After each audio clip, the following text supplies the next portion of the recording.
Cold at the touch, dead in the eyes. No signs of life no more. I put your love under the knife. Leave me to die here all alone. No signs of life no more, no. A crying dove may never fly.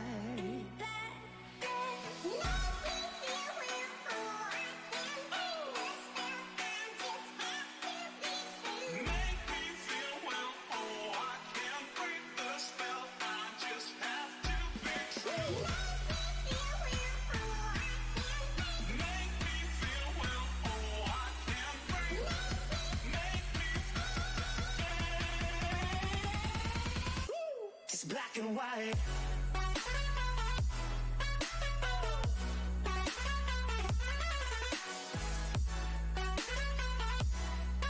Yeah. Black and white. Oh, oh,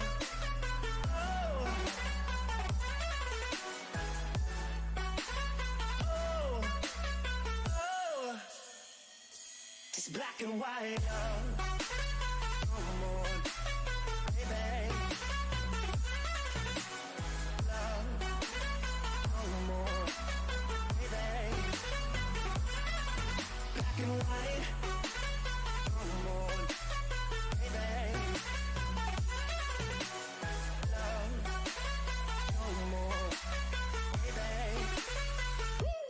Black and white, just let me go. It's only right. For all I know, it's only matter.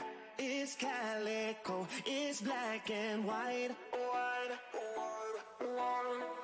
Just let me go. It's only right. For all I know, it's only matter. It's calico, it's black and white. White, white, white.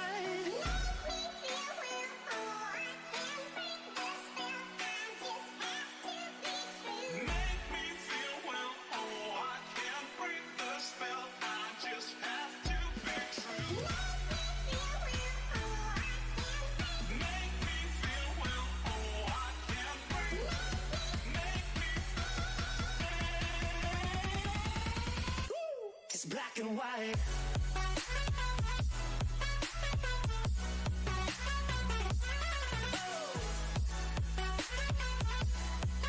Yeah. Black and white. Oh, oh, oh, oh. It's black and white.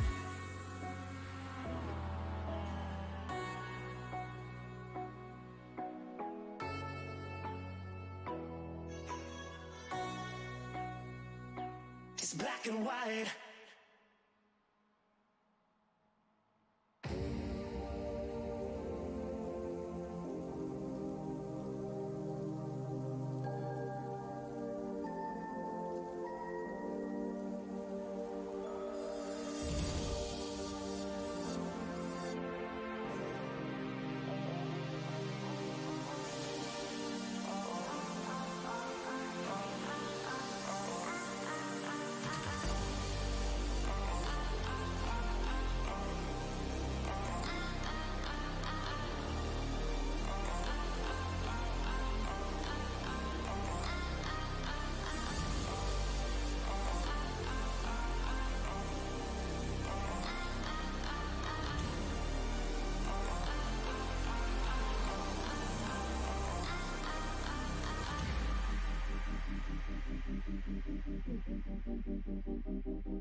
Good evening, everyone, and welcome to the final round of the Next Gen Racing MX-5 Cup. We're 9 rounds down, 1 round to go, and it ends here at one of the greats when it comes to motorsport tracks. We're here at the Le Mans for the final round of this championship, and what a championship it has been. My name's Alex Everett of Crest Autosport TV, if you are watching on YouTube and Twitch, but we're also broadcasting onto Next Gen Racing TV on Facebook. Welcome along if you are watching, and alongside me tonight, the man who does a lot. That's an understatement. And all of the broadcasting for Next Gen Racing at the moment. It's Paul Walsh. How are you tonight, Paul? Oh, good evening, Alex, and good evening, everyone. And I'm doing okay, albeit it's a little bit hot and sweaty in this commentary box. I'm not going to lie. I mean, it's the case the British weather has really started to be turned up to 11, not in a good way, but nonetheless, we're here for some exciting racing action in a finale, which I think, Alex, wouldn't you agree, is going to be leaving us on edge all the way through to the finish. Absolutely. What a track to end it on. It's an endurance race tonight, so let's have it on the mother of all endurance tracks, and it is the circuit, the 24 Hours de Mans. It is Le Mans Circuit, Circuit de la Sarthe it's also referred to, and here we are 200 kilometers southwest of Paris in France, and this track first opened in 1923, so in terms of heritage, it is firmly stamped in motorsport history. Hosts the 24 Hours of Le Mans every single year, bar a few where it's been pandemics and other such things, but this track is one of those shapes, like the Nordschleife, like Long Beach, like Monaco, like a lot of tracks around the world. It's one of those that's ingrained in our minds as motorsport fans. The 13.6 kilometre or 8.5 mile circuit with 38 turns approximately is one of the most famous tracks in the world. 85% is estimated to be the full throttle amount for tonight, with all those long straights to look at and to go down for these drivers all the way through the night. It's very much going to be a case of drafting, track position, strategy, and everything the drivers have had to put into all races this season pretty much are going to be put to the test tonight on this long, demanding circuit in what Paul said, very tricky conditions outside of the sim. It's very warm for the 95% of our drivers living in the UK right now, 30 plus degrees for some people around the country, so it's going to be very demanding for the drivers tonight in this finale. Perfect scene has been set here for this finale. So let's get the housekeeping out of the way so then we can get our eyes fixed on the drivers that are taking place in tonight's racing. These are the rounds we have undergone throughout the season so far. We started off the season at round 1 at the Red Bull Ring in the Styrian Mountains. Then it was round 2 in Scotland for the Knockhill International Circuit on the 9th of May, followed by round 3 on the 16th of May at the Brands Hatch Grand Prix Circuit in Kent. Alton Park International No Chicane Circuit took place for the 4th round of the championship, 23rd of May, and then round 5 was the first of 2 2-hour endurances, the second being tonight. But the first of 2 was at the Spa-Francorchamps circuit in East Belgium on the 30th of May. There was a week break in between rounds 5 and 6, but when we came back for round 6, it was the Silverstone National Circuit in Northamptonshire. That was on the 13th of June. 1 week later at round 7, it was the Snetterton 200 layout, also referred to as the Outer Loop at Snetterton. Round 8 of the championship 2 weeks ago, before now, was the Watkins Glen Cup Circuit, and what a round that was. Probably one of my favourites of the season. That was on the 25th of June, a brilliant round indeed. And then last week was the Daytona Oval Circuit, and probably one of the most controversial track choices on the calendar. It was also one of the most controversial and dramatic rounds of the championship. On Independence Day was the 9th round of the championship, the penultimate round, which saw us into where we are today, here at Le Mans in West France, for what is another 2-hour endurance. And something to remember, ladies and gentlemen, with these 2-hour endurances, they're double points. So whereas most, it's a bit hard to explain, but I'll try my best. Whereas most of the rounds this season, we've had 2 sprint races and a feature race where drivers are scored on those individual races. What they basically do with these endurances is give you the equivalent. If you finish in first, they give you the equivalent of winning all 3 races on another round, so that would be 90 points. But with these 2-hour endurances, they're also double points. So if you win tonight's race, you effectively get 180 points, which is an incredible amount of points. And it also makes things interesting for the championship, which we are about to go into. But that's been our season, and what a season it has been indeed. 10 rounds this championship has seen, and it's seen brilliant racing throughout every single round. I can't remember a single round, Paul, where it just hasn't been exciting. Every single one has had close racing, close finishes, dramatic race endings. Everything has been thrown at us in these 10 rounds.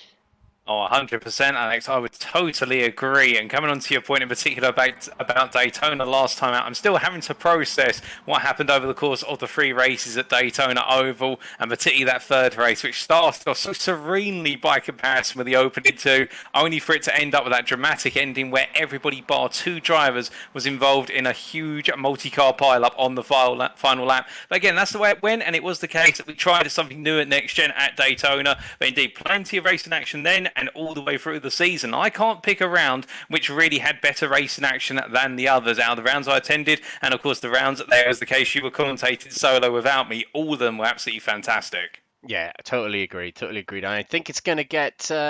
I think it's going to maintain into tonight's round, ladies and gentlemen. There's lots of drivers on the grid, 20 plus drivers yet again on this grid. Before we head into the qualifying action, which is underway already, the drivers have got a longer qualifying session here today because it's an endurance round and because it's a longer track. But let's go through the points as they stand heading into this final round. So, drop rounds have been implemented. So each driver gets 1 drop round from rounds 1 to 9, and their drop round is effectively their lowest scoring round eliminated from their total tally. So all that is implemented, and these are the points set in stone as we head into this final round. No more drop rounds to be implemented. Liam McNeilly leads at the top in the pro standings from Mikey Doble, 11 points ahead. But already drama, as Liam McNeilly is unable to attend tonight. It's some sort of a family matter to attend to for Liam McNeilly, so hopefully nothing too serious.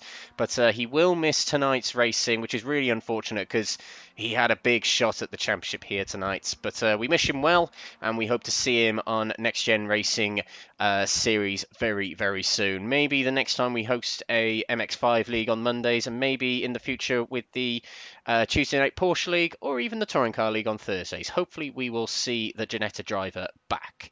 But other Ginetta drivers behind in second place. Mikey Doble effectively now leads the championship with the absence of Liam McNeilly, and he is leading the championship effectively 39 points ahead of William Chadwick, who didn't have such a good round last time out at Daytona, and it drops in quite a few points to 3rd place overall in the pro category. Chris Staines takes up 4th position, but 1 point behind William Chadwick, so he's got a really good shot at a top 3 in the championship tonight, has Chris Staines.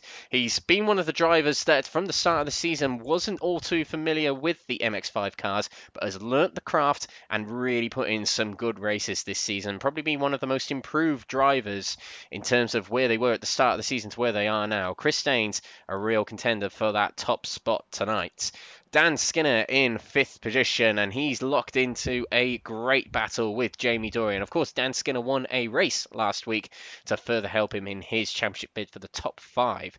Jamie Dory, our league host, in 6th place. As we mentioned, he's 10 points down from Dan Skinner, with John Higgins Jr. 9 points down from Jamie Dory in 7th position. Adam Delman, who was 2nd place in last season's championship, 8th in this season. So it hasn't been quite the season that Adam Delman wanted, but he's been creeping back up the order, and he's hoping for some good points tonight that might help him get up towards 5th in the championship in the end. Aidan Wilson in 9th position, 16 points behind Delmont, with 10th place held up by Nick Clibbens. So that is the top 10 of the Pro Category Championship, and we head into the AM Category Championship, show to you by Paul Walsh. Oh, thank you, Alex. As we look to our AM Championship category going into tonight, it is Sam Smith who leads on 504 points. A good portion now of 39 points clear from Lee Horne. It really is the case. The defending champion of Lee Horne has got it all to do tonight after Daytona, and really a second half of the season which has seen him go up against the odds, and the odds seem to be stacked against him. But you never know what can happen in the season finale.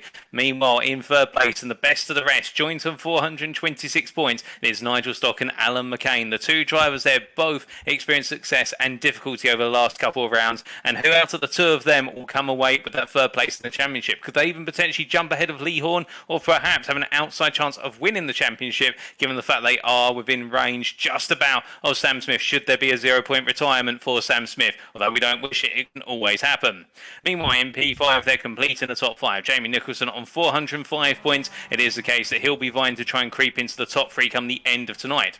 Paul Scott P6 in the season campaign, which has seen him have highs and lows, and he'll be looking to return to the high start on 361 points. He really forms the split in the field with the fact that he is the best part of 44 points clear and behind of Jamie Nicholson, but he's only 4 points ahead of William Foyle by comparison. And the Crest Autosport of Apex Tracks driver there really starting to find more momentum as this season has worn on, and now is it going to be his opportunity to get a major haul of points in this season finale? We know that William Foyle does enjoy the Le Mans circuit, enjoys it in GT3s. Will he be able to enjoy it just as much in an MX-5? Michael Lees in P8 there, and it is the case that Lees on 348 points in a season which has really seen him to be an outside contender in terms of the pace he's displayed. He's been beset with woe and misfortune. Can he put that woe and misfortune to bed tonight and potentially pick up a huge result that could see him jump all the way up into the top 5? John Higgins, meanwhile, in a P9 there, the HSR1 driver, and then it is Giancarlo Schuler, who unfortunately I don't think will be taken to the circuit once again, and we do miss his absence. It is the case the Team Watson Racing driver completes the top 10, but is likely to fall out of it tonight, with Bud Dobson in P11 there, bringing up the rest of the field. He's on 185 points, and he is in with a shot of coming into the top 10. That's your top 11 concluded for the AM Championship. And it's worth pointing out, ladies and gentlemen, that amongst the AM category, 8 drivers are mathematically in with a chance of winning the championship tonight, with there being 180 points on offer, and if you do not finish, you scored no points in this race tonight. And equally with the pro category, 10 drivers are mathematically in a chance with winning the championship tonight. So it's a lot to look out for, and there could be a lot of upsets, but there could also be a lot of triumphs tonight with these championship standings as they are. But let's head into the final championship standings to show you before the racing gets underway. The team category championship, and it is NXTGEN Racing Team on Orange leading at the top, and that team consists of Adam Delmont, Lee Horne and Jamie Dory, leading at the top by 214 points ahead of Crest Autosport with Apex Tracks. Of course, that team consisting of William Foyle and Nigel Stock, and previously Ollie Peters. They've snuck their way into second place with their successes at Daytona, and they're looking for a bid on the top spot. Team Fordzilla, consisting of Liam McNeilly and William Chadwick, take up the third spot, 323 points down from the top spot. But with McNeilly being absent, it's looking very unlikely that Fordzilla will contend for the top spot in the championship here, and it looks pretty dangerous to lose out on third place as well. But we'll see what Fordzilla can do tonight.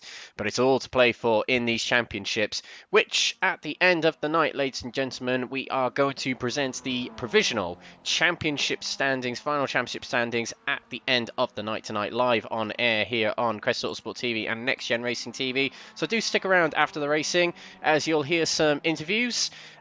So it'll be Paul Walsh giving interviews to the drivers after the racing in reaction to the race, and then we'll announce the championship standings, and then we'll have more interviews with our champions. So there's a lot to keep an eye out on tonight, so grab a beer or a wine or a water, whatever you need to cool yourself down tonight, and enjoy the racing tonight. It's going to be very, very exciting. So on with the session at hand.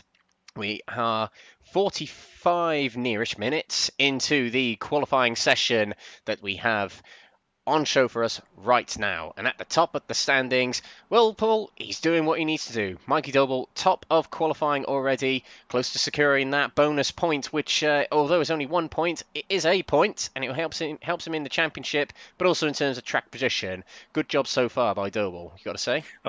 Oh, indeed, I'd agree with you there, Alex. The starting off strong here. Do keep in mind, of course, we do have just over 15 minutes left of this qualifying session, so there may be still some surprises, but the fact he's putting himself right up there as a minimum on the front row right now, by looks of things, is a sign of his stance for tonight, which is he's got to go all in and deliver in terms of the results. And the best way to deliver it, as you say, is start off on that pole position, give himself the initiative, because you never know what could happen in the run to Dunlop chicane at turns 2 and 3. At the start of that, we could see a major incident, we could see a huge upset. But at the same time here, we do look to William Chadwick, the Team Fordzilla driver, as he flows his way into the Porsche curves here. And a driver, of course, who just had no luck or opportunities at Daytona. Everything went wrong, and it was the case. He really lost out there. But he's looking to come on strong here today. He's currently P4, but in the absence of his teammate, it has to be said, Alex, right now, 2.5 seconds off of Mikey Doble. It's not looking great in this qualifying session. No, it's not, and I think that's a perfect opportunity to talk about the advantages you need here at Le Mans.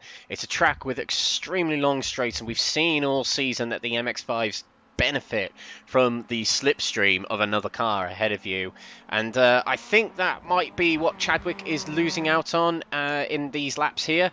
But yeah, with it being a long track, there's a lot of time to lose as well. There's a lot of time to gain as well. But as we say that, William Chadwick puts up a stormer of a lap time to swipe away pole position as we head into the final moments here. And I think just as I said that, Mikey Doble is leading the pits. Oh, no, he's not quite yet. It was someone else. But William Chadwick, yeah, right in the nick of time, you've got to say, because this is a long lap. So Mikey Doble's got to get back out on track and put another outlap in, and then put in some storming laps to beat that time of William Chadwick. And he's got to rely on the draft ahead of him to help him along. So perfect timing from William Chadwick. He puts himself into the 51s along with Mikey Doble, and that is a good start to his championship hunt. So if I'm going to work out the points here, how things have got to work for all these drivers, 39 points behind is William Chadwick, so he needs to finish first, obviously, but if he finishes first, Mikey Doble needs to finish 4th or lower for William Chadwick to win the championship, which you got to say, Paul, it's definitely possible, given that there's not many positions. There's not many positions to cover for Mikey Doble in that scenario. Oh, indeed, and it is the case. When you do have to finish within that margin, you can imagine if Mikey Doble just had to finish, say, 8th or lower in order to be able to secure that championship win, he'd be feeling a lot more comfortable. But when you do have to finish within a reasonable range of your rival, it almost feels as though in the end you're cursed, because you end up looking at the positions all the way through the race and thinking to yourself, do I need to gain another position? Do I not? And we've seen it time and time again, both in the sim racing series and in the real world, where the championship leader going into the final round, all they need to do is finish, say, 5th, whereas their rival needs to win the race, and therefore they'll gain the championship. But every time it's almost as if they're drama. I mean, the best example of it is the legendary Is That Glock moment in the 2007 Formula 1 Championship, unless I'm mistaken, where Hamilton literally in the end finished in the place he needed to beat Felipe Massa to take the championship crown. But nobody could have predicted it all the way through. And even in Lewis Hamilton's debut season, when all he needed to do was finish, I think it was inside the top 5, and he would have taken the championship, but he didn't by a single place. And that will be on Mikey Doble's mind, is the fact that he can't afford to lock himself to that one position he needs to finish in. He needs to go for this like any other race, because otherwise the mentality will creep up on him and he'll start to think that actually, you know what, I don't need to push, and when he doesn't push, he may end up making a mistake that sees him lose out entirely. 2008 still haunts me, being the Ferrari fan that I am, but yeah, that's the exact scenario we could be looking at tonight. Anything could happen on the final few corners and the final lap of this 2-hour race that's awaiting us in just over 11 minutes time. But moving on from the pro category standings, let's put some focus on the AM category standings. In qualifying, that is. 7th in category right now in qualifying, Sam Smith leading the championship, also by 39 points coincidentally, but 7th place is a lot lower than he needs to be, as his championship rival Lee Horne, he's rocketing at the moment, 8th overall, but holding first by near half a second in the category. So this is, for Lee Horne, a very, very good start, you've got to say, Paul. Indeed, and Lee Horne really firing all cylinders at the moment in terms of this qualifying, albeit we do have 10 minutes to go, and with the lap time being just shy of 5 minutes, that does mean that our drivers have approximately 2 more flying laps, so we could see a quick upset right at the end. But Lee Horne definitely setting himself up very well here, and he's also got a good number of next-gen racing drivers around the field, some from the same team as him, Team Orange, and some from a sister team. And what that does mean is that they're able to work together here and place themselves very well for the purposes of that grid start. Well, in fact, it will be the case that when they do get underway, you can imagine Next Gen will look to have rows locked out, so that way they can defend going into the opening sequences of corners. Yeah, you just look at the Next Gen roster that's in their own series, to be fair. But Adam Delmont, Jamie Dory, Lee Horne, Matt Emmons, Mark Sykes is racing tonight. Good old Mark. There's another, I believe, Paul Scott, Gaz Williams, I think, might be racing tonight. But yeah, a lot of Next Gen drivers in their own series, which is fair enough. But he's got a lot of backup, has Lee Horne. And just like Mikey Doble and William Chadwick, if Lee Horne finishes first, then Sam Smith has got to finish fourth or lower to win the championship. And that's in category, not overall, remember, ladies and gentlemen. Category are what you're looking at. On the left on our timing tower, the drivers with the position background coloured as black are pro category drivers, and the ones listed as blue are AM category drivers. So that's what you need to look out for. And we'll see how it goes. But we're progressing towards the end of qualifying here, and I'm wondering if we can get ourselves an onboard lap of the track, Paul. Any drivers you want to pick out in particular who might be preparing for a lap round here? Well, we have got Jamie Nicholson there, parked off circuit. I think he's decided to have a bit of a nap or a little bit of rest. But we've got Nigel Stock coming on through here, and looking at his times, I don't think he's on an improving lap. So is he peeling into the pits, or is he setting himself up for a fly? I think he's setting himself up for a lap here, Alex, as he makes his way through the Ford chicanes. I'll tell you what, take us for a lap then. Hopefully he does a lap, but go for it, Paul. As he makes his way out of the Ford chicane, so I was hesitating. I thought he was lifting off and putting the brakes on. He now stamps it down the throttle here and goes to the timeline and onwards to a flying lap.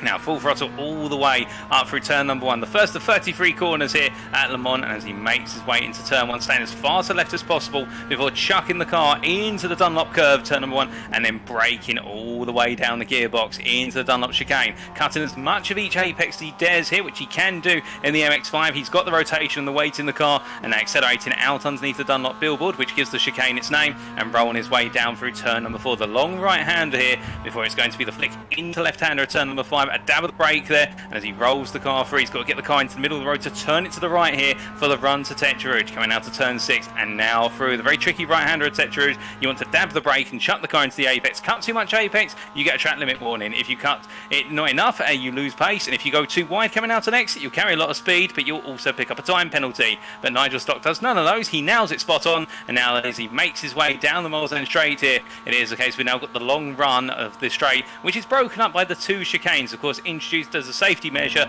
given that back in the 90s the Le Mans prototype machines were reaching speeds which saw them start to take off. Indeed, Mark Webber being in a Mercedes at the time, going up into the stratosphere and then coming hard down onto terra firma. That's not to be in these MX-5s, as we see Nigel Stock here making his way into the first of the Miles End chicanes, looking for his brake marker there, and we're just ahead of the 100 metre board, braking 120 metres, coming all the way down the gearbox into the chicane. And as he flows on out now, it's all about getting on the power as early as possible. You want to build up that speed for the run down towards the second chicane. We make our way down the second part of the 3P straight, and as he heads all the way down, he peels the car over to the right gradually, and this of course being in a flying lap, he'll be hanging over to the right, but you can imagine if he's got a bit of pressure underneath him or he's battling with other drivers, he'll be looking to different points on the straight, left, right and centre, all battling the slipstream battle. But here he can just rest a little bit, keep his foot down the throttle and look for his brake marker on the right hand side. Here again looking for that 200 metre board, then the 100 metre board, and when he sees that 100 metre board, he goes on to the brakes and going all the way down the gearbox, trail braking into the chicane, and as he reaches the right hand apex, a bit of understeer there, plaguing the car and kicking it wide,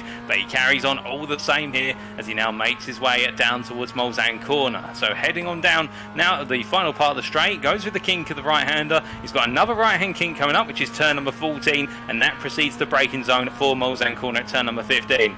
Now the trick here is what we're going to be seeing is he'll want to chuck the car into the right hand kink, but then he'll want to straighten that steering wheel to stamp on the brakes immediately. And even in these MX-5s, he needs to point the car straight, otherwise the car will lift heavily, and he does so there. You can see just straightening the steering wheel as soon as he puts the brakes on, keeping 2 wheels within the white lines, 2 wheels beyond the white lines there to widen the corner apex, and in fact he parks it up there, I think 9 that he broke the track limits. But we jump back here to William Chadwick from Team Fordzilla, Alex, as he continues the lap. Yeah, we'll carry on from the Mulsanne, but we can see William Chadwick here. This will probably be his last, it might not be his last flying up. Oh, and there's a spin just ahead. I think that was Dan Skinner takes a spin coming out of the second Mulsanne chicane, but getting a draft from Chris Daines here. William Chadwick could be up for another big lap here, as long as he doesn't catch up with Daines too quickly. But as we enter the Mulsanne corner, Paul, take it away for the rest of the lap on board with Chadwick. As we then continue the lap from where Nigel Stott left off here, Chadwick making his way into Mulsanne corner, and again we'll see he'll take as much apex to 14, point the steering wheel straight and brake into the Mulsanne corner at 15, cutting as much apex as he dares there and taking the bollards almost with him. And as he makes his way out of 15, it's another long straight. We're not quite done with straights yet. It is the case now. He makes his way all the way down the long run to Indianapolis corner, and it will be the case in racing. We're going to be seeing drivers play this very tactically. They may not pass in the run to Mulsanne corner because they'll know they can potentially make the pass up towards Indianapolis, but here this straight made up of 2 right hand kinks as we see Chadwick pulling over to the right and lifting off. And I think he may have had a track limits invalidation for the lap where he cut over the Mulsanne curve, or is it the case over the curbing, or is it the case he's just letting people through to tuck on in? Well, I think he's going to tuck on in, but we'll stay with the lap all the same. Indianapolis here, rolling the car on in, and it will be the case he doesn't need to brake given he lifted off a lot of speed. Now making his way into the left-hander that is Indianapolis itself, is the case staying in at 4th gear, then exiting before charging down towards a turn. Well, I can't remember the number here, but Arnold corner. As we look to what is here, Chris Daines making his way on out in the meantime, and as he comes out of Arnold, he now heads his way all the way up to the Porsche curves here. Now, after coming out of the slower corners of the circuit, and he makes his way up into the Porsche curves, this is where we go from a circuit which is about straights and heavy braking zones to one that's about technical flow and carrying apex speed. And what you'll see here is he's going to have a whole sequence of corners, right, left, back to back. He chucks it into the first of the curves here, and in that 5th gear, coming down the gearbox to 4th gear, but getting the car to flow nice and wide before bringing it into the middle and turning left here for the second part of the curves, and then following through, just missing the wall into the next left-hander before parking the car onto the apex here for the right-hander that completes the Porsche curves, and now heading into the Corvette curves here, which is really this primary left-hander. And as he rolls the car on through here, this is the corner that will catch so many out. You want to run as wide as possible, but if you put all 4 wheels onto that exit curb or beyond the white line, you will pick up a track penalty. But as he makes his way out of the Corvette curves, he now heads down towards the 4 chicanes, 4 corners between him and that fastest lap that he's set in this session so far, we hope, as he rolls his way through the first chicane, then medium speed, and now braking for the second of the chicanes in 2nd gear, and absolutely clutching the car over the apex curbs there, and now charging to the line. And that is a lap, albeit broken up between 3 drivers. That is a lap of the 24-hour Le Mans circuit. And I don't think Chris Daines went all that much quicker. He stays 3rd at the moment. And William Chadwick here, who's pole at the moment, and I believe he may well keep his pole position the way things look at the moment. I think the only other driver who may threaten him is Nick Clibbins, who's up ahead here. I think a slightly new livery for Nick Clibbins tonight, but he's not got a draft ahead of him, so that's not going to help him on this lap here. So William Chadwick, it might be safe and well to say, he may be our pole sitter for today's final round of the championship. 2-hour endurance coming up for you, ladies and gentlemen. In the next 5 minutes, we'll be starting the race. We have got 20, 21, 22, 23, 24 drivers racing with us tonight. A great grid to end what's been a great season indeed. So, Chadwick on his final blast to the line to all the more secure his pole position. Let's see how he gets on this one. But Paul, we normally do these predictions just before the race starts. But for tonight, given how the season's gone, who is your money on for tonight's race? Oh, goodness me, Alex. That's going to be a difficult one here because there's so many drivers I could call out as potential candidates for the winners tonight and potential championship winners as well. But if I had to say in the pro class, out of what will be, I think, a contest between Chadwick and Doble, excluding any exceptional circumstances where both of them end up in a major incident, I'm going to have to say Mikey Doble. I just think he will balance this one out. He'll show that consistency which we saw in the Legends Series, which we saw last season, the MX-5 Cup Season 1, and it will be the case. He'll walk away with the defended crown. But then again, let's not rule Chadwick out at all. And meanwhile, in the AM class, between Sam Smith and Lee Horne, well, Lee Horne does have the momentum on his side, and Smith is currently P7 in the AM class in qualifying, as we see the Simtek Excite Racing driver here leading this pack of 5 MX-5s, when in fact he's the number 2 car in this pack of 6 MX-5s as they make their way down to the second Mulsanne chicane. I really think Sam Smith here does have that momentum in the championship overall, and I think it's just going to be a little bit too late for Lee Horne to defend his crown. I think Smith here today will know what he's got to do, and he'll deliver it. He won't hesitate when it comes down to it. But then again, that's not to take away from Lee Horne. How about yourself? I'll go through mine very shortly, but just to react to yours, yeah, Sam Smith hasn't really delivered on his qualifying pace, but his race pace has been superb this season. He's picked up a lot of wins this season in the AM category, but not many pole positions, and that just goes to show what his capability really is he's working with his teammate Nick Clibbins at the moment. On the slipstream there, he nips ahead as we head into the Mulsanne corner, and they'll swap again, presumably as they head towards Indianapolis. And that's very good teamwork from the Simtek drivers at the moment. They've got a gaggle of cars behind them in Michael Lease, Dan Skinner, William Chadwick, and someone else behind them as well, which I think is Jamie Nicholson.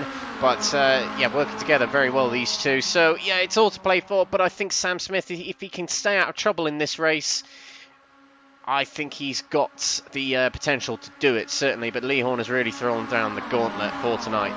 But I'll agree with you in saying Sam Smith. But for the pros,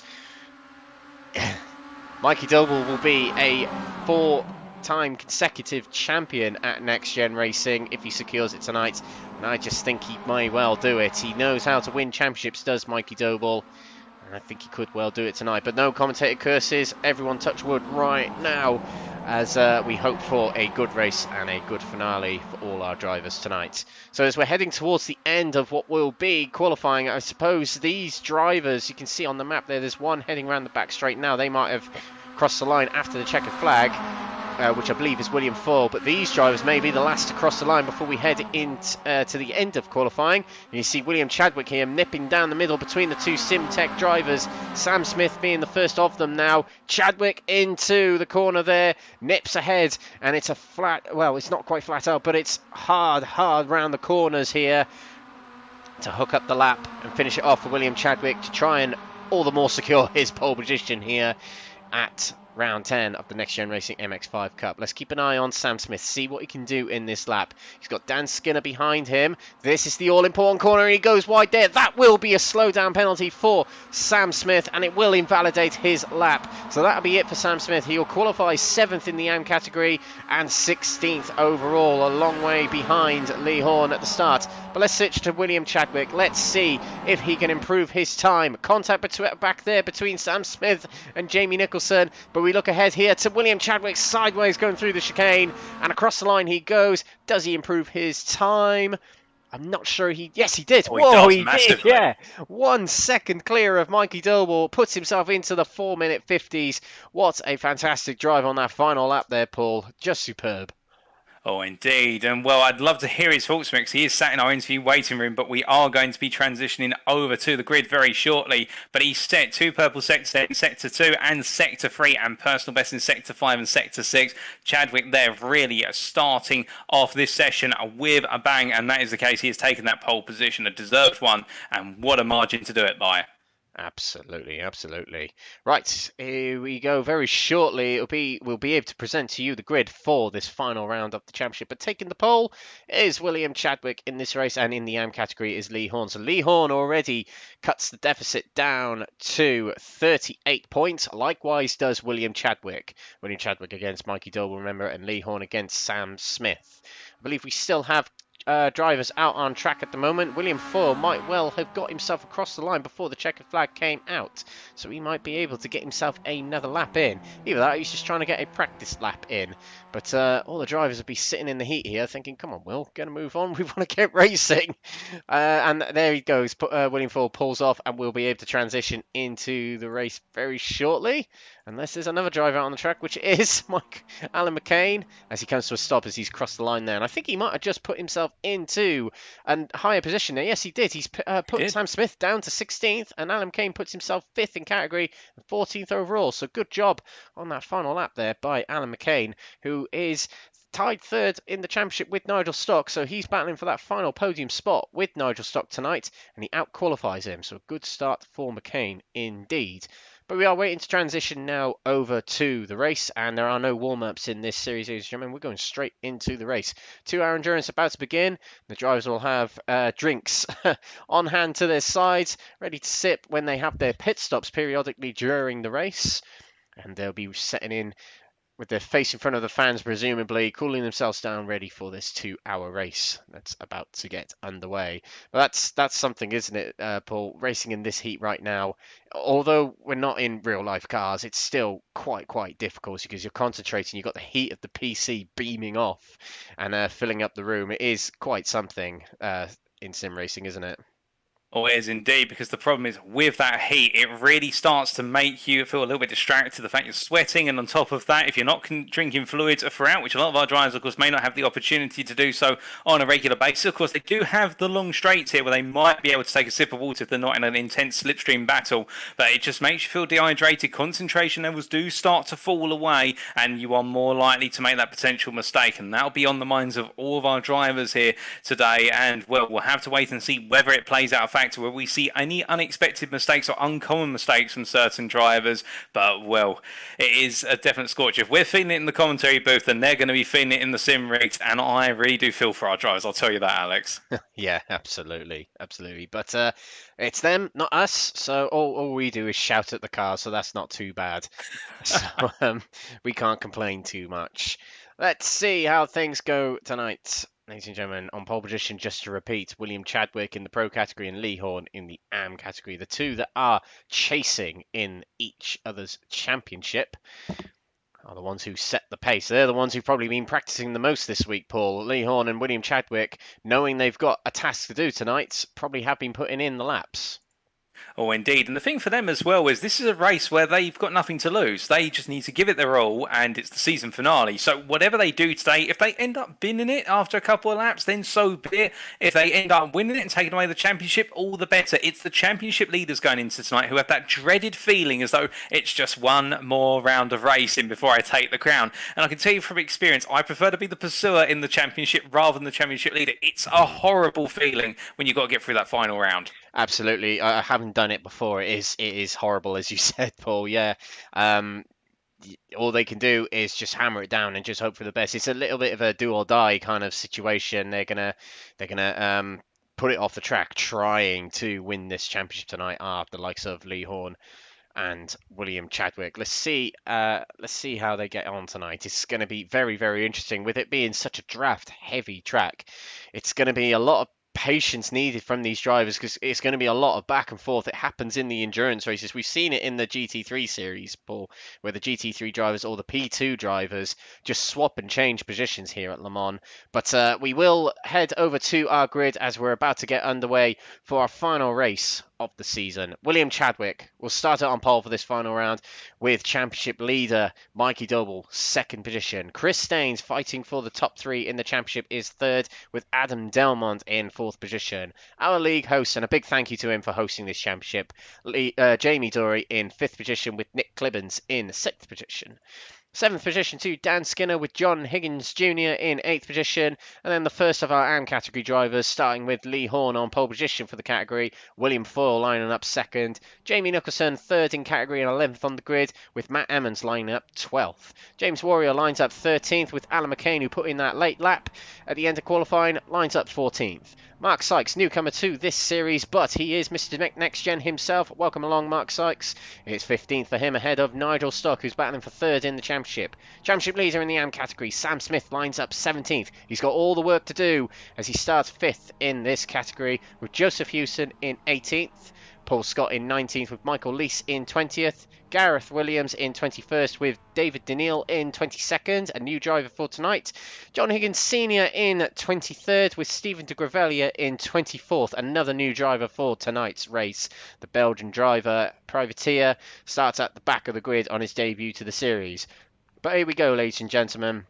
It's the final round of the championship. Round 10 at Le Mans is about to get underway. Alex Everett and Paul Walsh for the final time this season on the NXTGEN Racing MX-5 Cup. We're about to get underway for the race, and the drivers still line up on the grids. And this will be a nervy moment for a lot of the drivers on the grid, particularly those two at the front, and particularly those two in the AM category, Lee Horne and Sam Smith, in amongst the middle of the grid. Sam Smith will probably be the most nervous of them all as he leads his AM category championship, but he sits well down in the order on the grid. But here we go, the lights are about to turn red, and when they're out, we're going to go racing for the final time this season. William Chadwick on the right, Mikey Doble on the left. We're underway for the final round of the championship, and it looks like a pretty good start from William Chadwick already as we head up the hill towards the Michelin banner on the driver's right, and we head towards turn 1 of this race, and it's quite a difficult turn 1, a narrow chicane to get through first of all, with all the drivers swarming around you, fighting for position. William Chadwick leads into the first corner, but it's Chris Staines who gets a very good start and straight into second place ahead of Mikey Doble. Into the chicane he goes. Meanwhile, in the AM category, Lee Horne has already dropped down a few positions as he gets back ahead of Jamie Nicholson, but William Foyle leads the category coming out at the first chicane, Paul. Oh, indeed, and I could see there with regards to Daines versus Doble, it was the case, Doble being very slow and sensitive through the Dunlop chicane. I think he knew Chris Daines was going to go out the inside into turn 2, and he decided, you know what, I'm just going to let him go. But meanwhile, Lee Horne taking a similar approach, and he's side by side right now with William Foyle as they go through Tetra Ridge, but he runs very wide, and I think that's going to be a slowdown already, or not a major number of instant points being racked up there as they make their way down. We can see one driver there falling down the order, I believe. That's why the next gen drives, that's Jamie Dory, who's had a slowdowns as they go onto the Mulsanne Straight, and multiple drivers experiencing slowdowns for track limits at Tetra Rouge as they now make their way down this long straight for the first time. But at the front, Mikey Doble gets ahead of Chadwick and Daines in the slipstream battle, but we're going to be seeing a lot of this now down the Mulsanne Straight over the course of the 2 hours where they're in a pack. But the top 4 already breaking away. They're already 1.5 seconds clear of Nick Clibbins in P5, and further back here you can see William Foyle, Lee Horne, and also that looks to be, I think, oh goodness me, and Lee Horne in contact with William Foyle. Yes, and William Foyle turns into the corner, not realising there's a HSR car alongside him. Oh, and Lee Horne makes contact with his teammate Mark Sykes, and it's looking very nervy already for Lee Horne as he drops down places. Sam Smith is already up 4 places overall to 5th place in the category, just 2 places behind Lee Horne. He's already hitting a good first lap here is Sam Smith, and Lee Horne's looking a little bit nervy as it stands. But both Lee Horne and William Foyle starting on the front of the AM category drivers, already dropping down a lot of positions. Meanwhile, up the front, Mikey Doble at the front and William Chadwick just sitting behind. Now, something we haven't discussed yet, Paul. Fuel saving, sitting behind the driver in front, being able to ease off the throttle. Drivers will be able to do that tonight at Le Mans. It's a track where you're easily able to ease off the throttle and save a lot of fuel on this track, which is a very effective way of saving fuel on iRacing. Oh, most definitely. And the thing is that there have been so many straightaways here and heavy braking zones. You can imagine, to put you in the idea, ladies and gentlemen, whereby fuel saving, a driver just needs to lift off the throttle very slightly. And you'll see they'll lift off the throttle approximately 50, sometimes even 100 meters before their normal braking zone. It doesn't sound like much fuel saving, but when you add it up over 6, 7, 8 laps here at Le Mans, it can save a huge amount of fuel. But meanwhile, Lee Horne here, he's not saving anything as he battles his way in to the Mulsanne corner here. And, well, he doesn't find the place on Michael Leese. Leese staying ahead for the time being. But you can definitely see Lee Horne now starting to get those elbows out here because he knows that Sam Smith has already made some gains and he can't afford to let Sam Smith get too close to him. But at the same time, there is a balancing act we'll see here. Some drivers will really look to that fuel saving technique, whereas others will go all in. But the ones who go all in, they will suffer later in the races. Meanwhile, at the front of the field, we've got Adam Delman now coming charging on through. And do keep in mind, something we didn't really talk about, Adam Delman has not been feeling at all well going into tonight. And he did say to me in the build-up to tonight's race that if we do see him pull off circuit midway through the race, it may be the fact that his sickness he's currently suffering from, he might have just got to a bit too much with the temperatures. But right now, he's taking the lead this race and he's not looking back, Alex. He's flying. Yeah, absolutely. He's got ahead of Mikey Doble and he absolutely flew it through Indianapolis then. And he's built up a little bit of a gap of more than 3/4 of a second from Mikey Doble. A brilliant, brilliant couple of corners from Adam Delman. No ill feelings there from him as he shoots away. So we head towards the Porsche curves here. Delman leads the race, but Mikey Doble probably won't mind that so much. He knows he needs to finish fourth or, well, presumably knows he needs to finish fourth or higher. So he's content with just staying with William Chadwick at the moment. If Delman breaks away, then so be it. But it's still a battle raging on between Michael Leese and Lee Horne. Horne's to the outside as we head into the corner here. Leese to the inside and he holds it on the inside of Lee Horne there. And this is a very difficult corner. He runs wide there. That might be a slowdown penalty. It is an instant point anyway, regardless. But Lee Horne nips into the lead of the AM category here, just ahead. And he's bringing with him his teammate Jamie Dory to help him along and guard his position. Oh, and there's a half spin from Michael Leese. He just about keeps it going. But through goes Sam Smith and Matt Emmons, and Mark Sykes makes contact with Michael Leese. Round he goes, and he's going to collect Jamie Nicholson on the way. So there's already big drama here. Not in the championship situation, but Michael Leese, who was leading his race, is looking all in tatters already by the looks of it, and he'll have to head to the pits for a fast repair to get it back on track. Luckily for him, Paul, he's at the end of the circuit here. He's at the end of the lap. Indeed, and as he peels off there to the left of the camera, obscured slightly by the timing tower, the good news is for Michael Leese is because he's got a short run to the pits, he won't have to make the jump, he won't end up a lap down as Jamie Nicholson struggles to get into the pits. He falls into the gravel trap there, and I think he's stuck in that gravel trap, which if so, that is going to be an absolute pace. He'll lose a whole lap if he can't get himself free, whereas Michael Leese is able to make his way on in, and as he does right now, well, I think that really summarises Michael Leese's season. When it's been the case he's been showing the pace, an incident has occurred, whether it's his fault or not, regardless, an incident has occurred and it's put him all the way to the back and deprived him of some major points, and again he's experienced that here today. But meanwhile, up front, and now the leader of just under 1.1 seconds, this is Adam Delman from NXTGEN Racing Team Orange, who as he tries to charge away from the pursuing pack of pros, well, I don't think he's going to be able to do it in the runs for the first of the Molestown chicanes here, but if he can keep up this pace and the guys behind squabble at all, I can't see why Adam Delman at this point in the race, particularly in these early stages, in this opening half an hour, can't try and break away and perhaps get 2-3 seconds between himself and these pursuers, which could do him well in the long run. Absolutely, it could be an interesting strategy here from Adam Delman. Of course, if he's harrying and he's pulling away from these drivers, they'll react to that and abort fuel-saving mode if they're up for it. That is. But all drivers here in a crocodile of MX-5s here, running back to Dan Skinner. But Adam Delman here, a chance to break away. This will probably be the part of the track where Mikey Doble really reels in Adam Delman. We'll see what we can do. He'll see what we. We'll see what he can do when it gets a bit more twisty. And a comment on our Facebook here: when did Adam start driving for NXTGEN? He's been driving for NXTGEN the whole of this season. Switched allegiances for this series. I don't think he switched allegiances altogether, just to answer that question on the Facebook chat there. But let's see what else is going on track here. Here we go. Chris Daines is looking to get alongside William Chadwick and Mikey Doble as he peels through. Oh, we've got a HSR car driver there. John Higgins Jr. Up the inside of William Chadwick. That puts Chadwick down to 5th place. And of course, we know Chadwick needs much higher positions than that to get his championship back on track. But are we seeing here, Paul? Chadwick is just playing the patient game. Yes, but the problem with this as well is it's of two minds right now, and I agree with you, Alex, that Chadwick's playing the patience game here, but what he's also got to think about is the fact, A, he needs to beat Mikey Doble to the post, but also on top of that, drivers like Adam Delman, Chris Daines, and also John Higgins Jr., they won't really care about his championship rival with Mikey Doble. They'll want to get the maximum possible points as well, and the more drivers he lets get between him and Mikey Doble over the course of the race distance, of course, I'm talking with only 8 minutes complete on the clock, but later on, if that number of drivers is still between the pair of them, it could really upset the momentum and cause problems in the championship contention for him, and that's one thing he's got to be careful. I think right now the way he's playing it is smart, but I think when we get to about the hour mark, if he's still got a number of drivers between him and Doble, expect him to start to push the pace a little bit more and get on through. But meanwhile, we look here to Sam Smith, and a very slowly running by looks, since that's James Warrior who's got to slow down. It is, yeah. James Warrior on the inside there, letting by Sam Smith, and will tuck back in behind. But Sam Smith has got a commanding lead here in the AM category at the moment. This is what he needs to do with second place Lee Horne well down, quite a few seconds down. And this is how Sam Smith got past Lee Horne.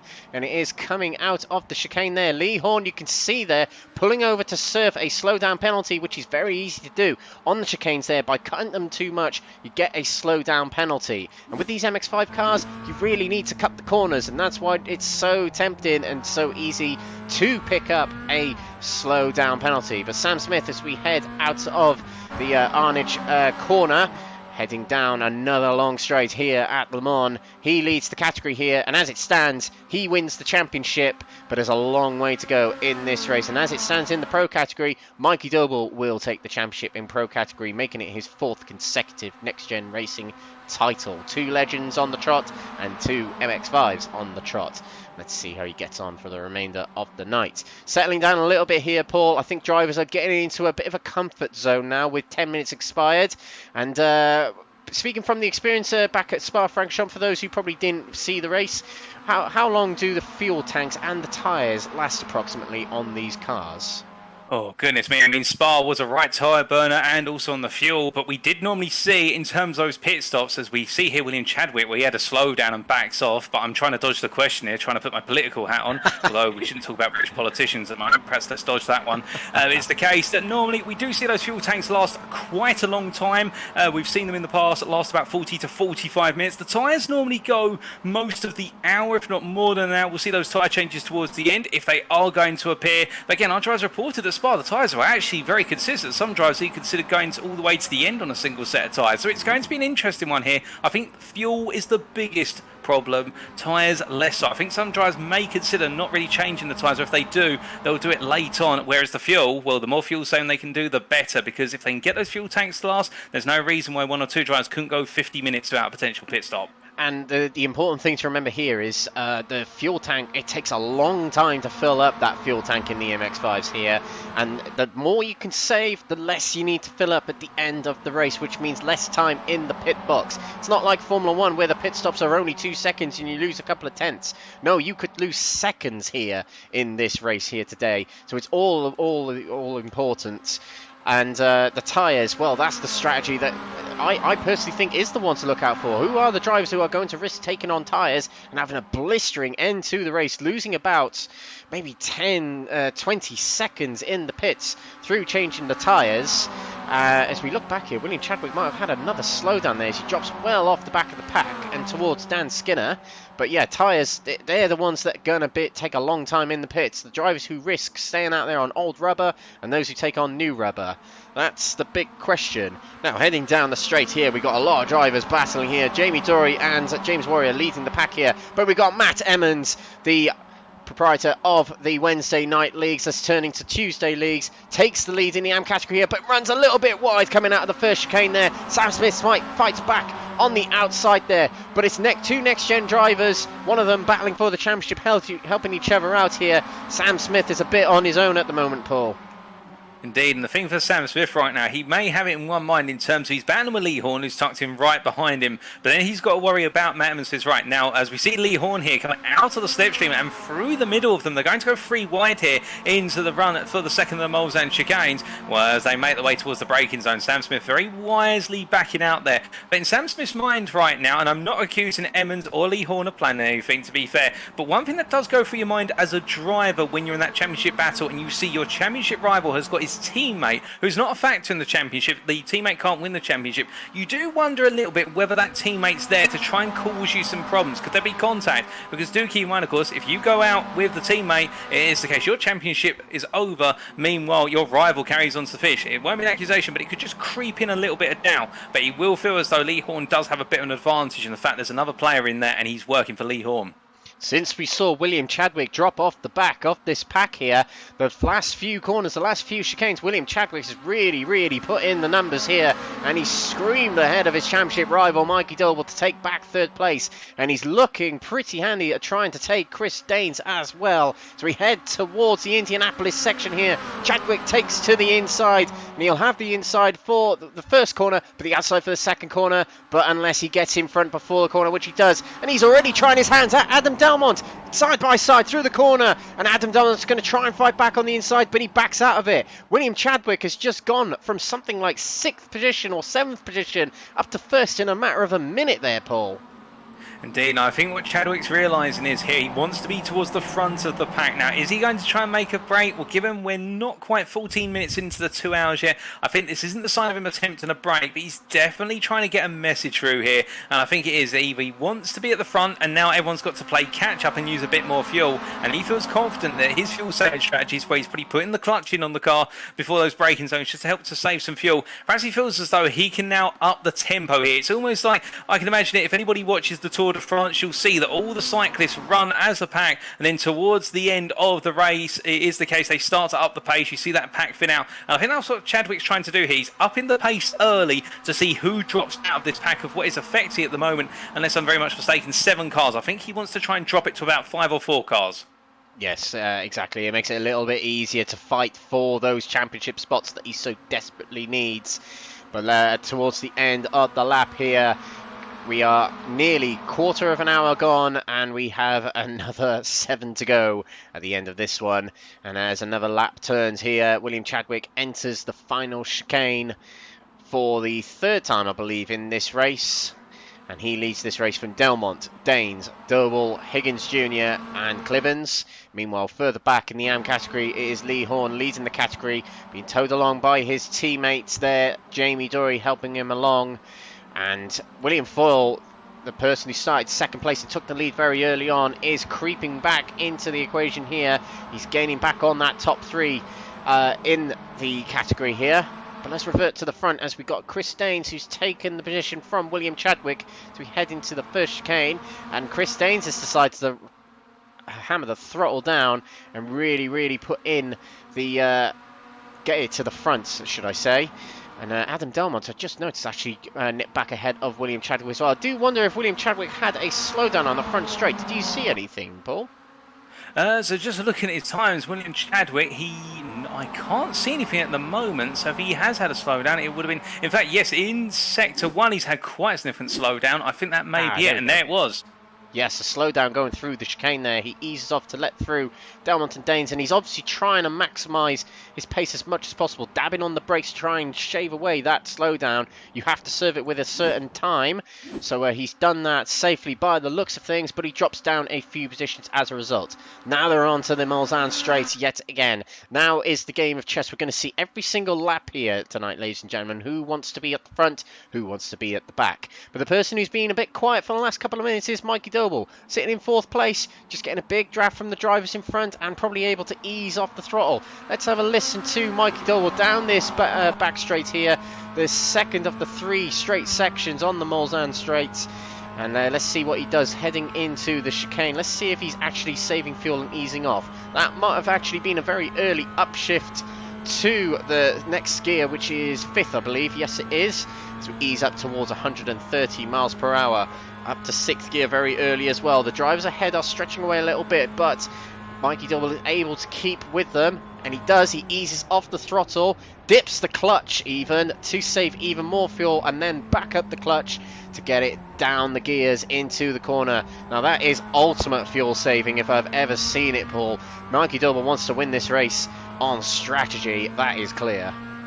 Oh, indeed, and as they make their way now down the 3rd and final part of the Mulsanne straight, this time around with Mikey Doble using that technique, and you can see behind in there, it's the case that John Higgins Jr., Nick Clivens and Dan Skinner all tying themselves to the back of Mikey Doble's pace as they head towards the Mulsanne corner. It's going to be the case when we see those pit stops, we're going to be seeing a lot of chopping and changing in terms of positions, and the challenge will be who in the pit stops can get themselves 2 seconds clear of this pack. Because if anybody does, with the slipstream really coming into effect about 1.75 seconds and closing, but it's felt a distance about 2.2, that will be, if a driver can get that gap open and avoid the tow from being a factor down the straight, they could start to break away, or instead what they'll cause their rivals to have to use more fuel up in the latter stages of the race. So that's what we'll have to look out for.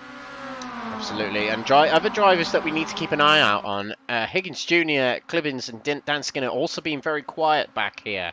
Let's head back a bit further as Lee Horne is heading this pack here that stretches back to as far as Oh, I think that's stretching back to Mark Sykes, actually. Or granted, Alan McCain and his pack here of Nigel Stock and Mark Sykes are a little bit further back, and he might be able to catch up on the straights a bit later on.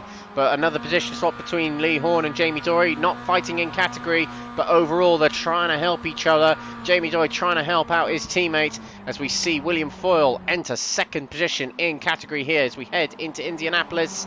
And he's got himself ahead of Matt Emmons. Sam Smith drops to 4th position in category and 13th on track. But he was leading a lap ago, so it's very back and forth at the moment, Paul. It's hard to tell what the driver's doing, but the one thing you can definitely see with these championship drivers, they're not panicking just yet. No, they're definitely not panicking. They're settling into a rhythm here. And as we were talking about earlier, Alex, before the start of the race, with the temperatures they're experiencing in their rigs right now, and with it being such a hot day, particularly in the United Kingdom, where it's one of situations where a lot of these drivers, they want to get into that comfortable rhythm as much as they dare and really just settle that focus down, because they can get that focus down, then they won't be worrying as much about how hot it is, and therefore, as a result, they'll be thinking more about just managing the race. And that's why we're not seeing any do-or-die style moves at the moment. Indeed, also it's very early into the race, as they all make their way wonderfully past our stationary camera. They're going through the Porsche curves, a lovely sequence to hear all those MX-5s roll on through. But right now, Sam Smith here really playing the part of just staying with the pack. He's not doing anything exceptional. He was leading on the previous lap, as you say. Now he's at the back of this pack, and I can imagine over the next couple of laps he may find himself just creeping back up once again, only to fall to the back of it. Yeah, absolutely. We'll see what happens. No drivers head into the pits just yet. As we mentioned, the tanks can go around about 45 minutes in these cars. But at the end of another lap here, Adam Delman leads at the front, but we have had a crash, I believe. Paul Scott has had an incident, and this is the final section of the track. He takes a bit of the grass and it shoves it sideways, and he's not able to recover as it hits into the wall. That is a big, big moment for Paul Scott as he's bringing it into the pits, I believe. Yes. He has. Yes, he's in the pits. A lot of damage on the car. He might be able to take a fast repair and get it back out on the track. But I think it's the last of the runners at the moment on the lead lap will be Jamie Nicholson, all the way back here out on his billy at the moment. He's not able to do much more about it. He's rather hoping for a safety car, which, by the way, ladies and gentlemen, can happen. If it's a relatively big instance, we will get a safety car, and it will bunch up the pack. It's not like Formula 1 where they have to keep a delta and keep to a certain time and a certain distance from the car ahead. Will bunch up the pack, will the safety cars in this race, if they should happen. Now, the safety cars was the topic of last week's race at Daytona, wasn't it, Paul? Which really did open the eyes to a lot of these drivers when it comes to oval racing, because we did take these MX-5 cars oval racing last time out at Daytona. It really did open the eyes to a lot of drivers, didn't it? Oh, indeed, with the number of safety cars we had, and of course it being the iRacing automated safety car rather than the manual safety car that will be piloted by Gaz Williams. We'll come back to that fault briefly, however, in the fact we can see as we look to the M class, Lee Horne and William Foyle battling side by side in the braking zone down to the first of chicanes. Lee Horne getting ahead there, and then a bit further back it was the case that Jamie Dory has fallen backwards towards Sam Smith and also Matt Emmons, and Emmons battling with James Warrior here. The two pro drivers of Warrior and Dory falling backwards into this AM pack, and I think it's the case they're there to stay now. They're not going to be close enough ready to hunt down the top 7, who are 14 seconds clear already 22 minutes into this race. As we see Emmons there and Warrior really side by side once again. Neither one of them wants to give in here, and I think only now as they finally head down towards the second chicane is Emmons getting his nose ahead. I think Warrior there will feel as though he should have been afforded a little bit more space and was wondering why the elbows were coming out so soon. As meanwhile, a bit further back, there's Mark Sykes charging on Alan McCain. Yeah, we've got a fair few siloed battles across the grid here. I did notice a little bit of damage on James Warrior's car. I do wonder if he's struggling in that sense due to the damage on his car. But what these drivers now need to do, now they've dropped back from these packs a little bit, they need to work together to catch them back up. If they wish to do so, that is. That's what they need to agree through flashing the lights and that sort of thing. Agree to try and catch up with the pack ahead, and that is, I believe, that's why Jamie Dory is hung back so much from the drivers at the front. I think his mission here is to help out his teammate, to help secure the team's championship as well, because don't forget, Jamie Dory, Lee Horne and Adam Delmont are in the team that holds the top of the championship order at the moment. And so far, at the moment, as we see a little slide in the background there from Matt Emmons, and through goes Nigel Stock, James Warrior and Alan McCain. But coming back to the Next Gen Racing point, all three of their drivers that are in the green team are ahead of all Crest Autosport with Apex Tracks drivers at the moment in the race, which will all the more secure it for Next Gen Racing as it stands. Big gaggle of cars here though, Paul, batting it out, and a lot of them are fighting for that top spot in the AM category race here.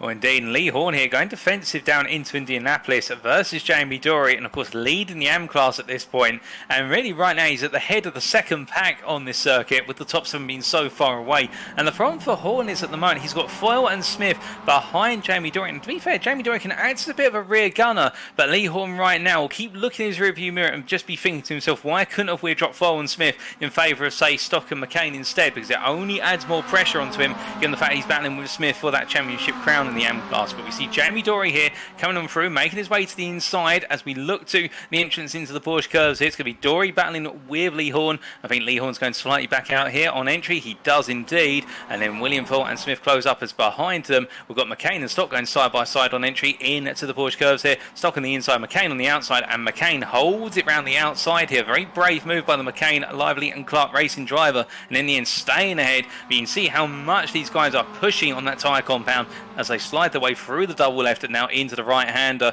And well, Mark Sykes, they're starting to creep up as well as they've rolled their way into the Corvette curves once again. But these back and forths here, Alex, it is the case. I can imagine our drivers right now, as we see McCain going wide, that's going to be a slowdown, I think. It must be the case that for some of our drivers right now, they're probably not looking at that time in terms of the race time. They're just thinking about the battle ahead of them. Yeah, absolutely. And let's not forget Nigel Stock and Alan McCain here. They were nearly sideways going into the chicane there. These two are tied on points for third in the championship. So whoever wins this race out of the two of them in their little battle here is going to take third in the championship. So it's a big battle, this one we're watching here between McCain and Stock. And that is why neither driver is giving any quarter against the other driver. And it's going to be exciting to watch as the race heads on through. Sam Smith here is third in category right now. He's got no drivers to worry about behind him. He's only got William Foyle and Lee Horne ahead of him as he's having a battle here with William Foyle side by side through the Dunlop curve here. William Foyle giving plenty of room to Sam Smith. William Foyle knowing that Sam Smith is in a championship battle with Lee Horne and probably trying to stay out of the way ever more just to make sure he doesn't impact on that. But a change for the lead here, Paul. Chris Staines has decided to hammer it down and get past Adam Delmont, with Adam Delmont leading the race for about 2 laps. Well, indeed, now as they make their way down the Mulsanne straight here, I think this is towards the first of the chicanes, unless I'm mistaken. And as they come on down, yep, it is the first chicane. Chris Staines now started to push on. He's had quite a significant draft this time. Adam Delmont tucks back in P2. And we can see a bit further back, John Higgins Jr. there jumping up to P4, getting ahead of William Chadwick. And moments ago, just before we cut to them, it was the case, a gap started to appear between the top 3 and then the rest of this lead pack. That gap has closed back up now, but I do wonder, again, just what we're talking about earlier with regards to this pack, whether we're going to see it split in the near future, because you can see just they make their way down the second part of the Mulsanne straight. It's almost as if it's been elongated or stringed out, if you will, as John Higgins Jr. here finds William Chadwick going up his inside before the second of the Mulsanne chicanes. And I think Chadwick feels as though he needs to get himself back towards the front of this pack for the time being. Yeah, I think the point you've just alluded to where the packs are breaking up a little bit, I think that's what Chadwick might be conscious of. He doesn't want to lose too much time from the drivers in front, although if anyone can catch any driver on this grid, it's going to be William Chadwick, isn't it? But that will be what he's concerned about, because it means he can save less fuel being on his own out on track. That's something he'll be very conscious of, and that's why I think drivers are trying to head their way to the top of the pecking order here, just so they secure that spot in amongst this front pack here. Very much what it was like at Spa, where it was very close between the top 5 drivers, I believe. And it's very close here at Le Mans as we're ticking away towards the quarter-way point in the race here. Pit stops will come up in about 10 to 15, even 20 minutes time. And plenty to watch in this race yet. We may still have safety cars to dramatise the whole thing, as peeling out behind Chris Staines here is Adam Delmont. He'll take to the inside along the straight here to take the position. And something that's I'd noticed when driving LMP2s here, and particularly GT3s as well, is getting yourself ahead on this straight very much makes you lead for the remainder of the lap, because the remainder of the lap is quite difficult to overtake here. Would you say, Paul?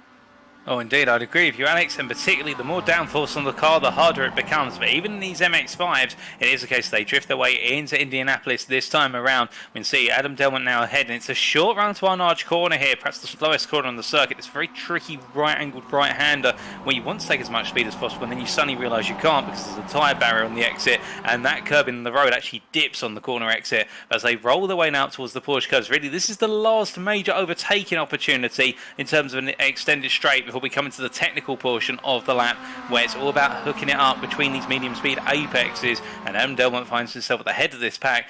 Just coming back to your point from earlier, Alex, where we're talking about the field breaking open, one of the best examples of this is the battle between Alan McCain and also what is Matt Emmons and Nigel Stock. It's the fact that these guys right now have actually fallen 4 seconds behind Sam Smith through the fact they've been battling. They were with Smith and Foyle about 4 laps ago, but their back and forth has led to that battle for the top 3 in the AM class just disappearing off at the road. You can see it, there's a small speck in the distance. Yeah, it's right. You can see on the battle box on the bottom right there, Sam Smith is some distance ahead now, and that's going to make it very difficult for these drivers. They are mathematically in with a chance of the championship still, but this doesn't help them, and it means they can't break away from their rivals behind them. That's particularly the case with McCain and Stock here, as they've got Emmons and Sykes surrounding them here. But yeah, there's a lot of packs breaking up here, and if drivers aren't careful, they could end up losing out from a pack in amongst all these battles. I think McCain went a little bit too wide there. We did think he did on the previous lap, and if he hasn't got a slowdown here, he's really threading the eye of the needle in this. And I think there's a driver in the pits. It is Jamie Dory and Lee Horne here, Paul, have taken to the pits already. Would you consider this early, or do you think this is around about the right time? We've got Matt Emmons coming in as well. I think Next Gen here are playing a hand because it is the case. It's a little bit earlier than expected, and it's the fact that we've got 3 Next Gen drivers coming in, but particularly Dory and Lee Horne together. I think what they're trying to do is they're trying to undercut the field here for this first stop. They want to come out together, and then they can just tow one another down the straights for a lap or 2 before the rest of the field comes into the pits. And with James Warrior coming on in, I wonder whether he's anticipated something as well in terms of he knows these guys have got a plan, because this is earlier than I personally expected, but it's the fact that we've got 3 Next Gen drivers coming on in, I think, is a sign of what is to come. Well, if let's see if Next Gen have figured something out. So if they're running on this strategy, then they're running a 3-stop strategy race, which means they'll come in after the hour mark. I think they're waiting for the timer to tick over the half an hour milestones, and then they are coming into the pits. We'll see what the other drivers can do, and let's also see if the car ends up on the jacks here to see if they take on tyres. My guess is no. But they are taking on a lot of fuel here, are the Next Gen drivers. As I mentioned earlier, the tank fills up very, very slowly in these MX-5 cars, and we are just waiting for these drivers to pull out of their pit stalls to head back out on track. And these laps are the important ones in this race, your out laps after your pit stops, particularly if you're going to try and undercut here, Paul. As they get underway, no tyres, just fuel. Indeed, and as they now make their way out, this lap in particular, this out lap is going to be so critical. They need to get the car switched back on and then go charging onwards. They can't afford any mistakes. If either one of them picks up a slowdown here, I think the strategy will be severely compromised. And the idea behind this, I think, for Jamie Dory leading ahead of Lee Horne, is Lee Horne's going to be using Jamie Dory to gain as much lap time as possible. And we saw at the end of qualifying how it was the case that William Chadwick, using the tow down the entirety of the Mulsanne straight, in the end was able to go on pole by over 1.1 seconds ahead of Mikey Doble, and that shows you the power of the tow here. It's worth entire seconds on a lap, and in race conditions where these two will put their differences aside, it will be the case it could be worth even more. As meanwhile, Sam Smith here, we see rolling his way for the second of the Mulsanne chicanes, just keeping it within the track limits and then some, and behind what he has got, Nigel Stock, McCain and Sykes closed up little by little. In fact, it is the case, I think Smith is struggling a little bit at this race, because his last lap was a 59.97, and meanwhile everybody around him doing 55s or 56s. Perhaps there's a slowdown thrown in there for good measure, but the Simtech Excite racing driver right now not looking happy at this stage of the race, and it's really showing. So this is going to help that undercut for Lee Horne and Jamie Dory. Something's happened to Sam Smith. Now, I see no off tracks for him, so I'm not entirely sure what's happened to Sam Smith, but he's dropped off a lot from William Foyle. He's no longer going to get the draft, and that's going to bring Nigel Stock and Alan McCain back into the equation. But this is good news. This is music to the ears of Jamie Dory and Lee Horne, who are still together out on track, and they'll work together to get fast lap times and get away from Sam Smith. But the thing is, for Lee Horne, he needs more than that to happen. He needs Sam Smith to be finishing lower than 4th in category. So this is where it's going to become important. With Alan McCain and Nigel Stock gaining on the Simtrek driver here, this is where Lee Horne is just going to be praying for Sam Smith to have a little bit of bad luck here and get involved in a few battles here and there. But this could be a decisive moment in the race if Sam Smith can't quite keep hold of it. Well, indeed, I'd agree with you there entirely, Axe. And the thing for Sam Smith right now, he'll look at his rearview mirror, he'll see that this battle is building up towards him, and he'll need to either push or accept his fate, which is he'll now drop backwards into a battle, which he needs to play it safe around. He can afford to be in that battle, albeit he can't afford to be taken out midway through the battle or experience a major incident. And if he does, then it could be the championship completely turned on its head. But as they make their way out towards the Porsche curve, so you can see Mark Sykes briefly weaving in and out. But we look back to the front of the field. Adam Delman leads as he just about, I think, keeps 2 wheels on the exit curve, but that was literally by a hair's width. But as he makes his way now down towards the pit lane entry, does he peel on in, or does everybody carry on? I think we're going to see everybody coming in. Yep, here we go, and it's just Adam Delmont. So, Next Gen drivers on the radio to each other, and Adam Delmont has called it into the pits. Next Gen Racing are definitely working on a strategy here to try and win this race through strategy, but Adam Delmont peels off, and he's going to allow through all those other drivers. Now, the only thing I can see going wrong with this at the moment, Paul, is Adam Delmont's going to rejoin the track potentially on his own with no draft around him, which means slower lap times. That could mean he drops off from this front pack here if they work together to break away from Adam Delmont.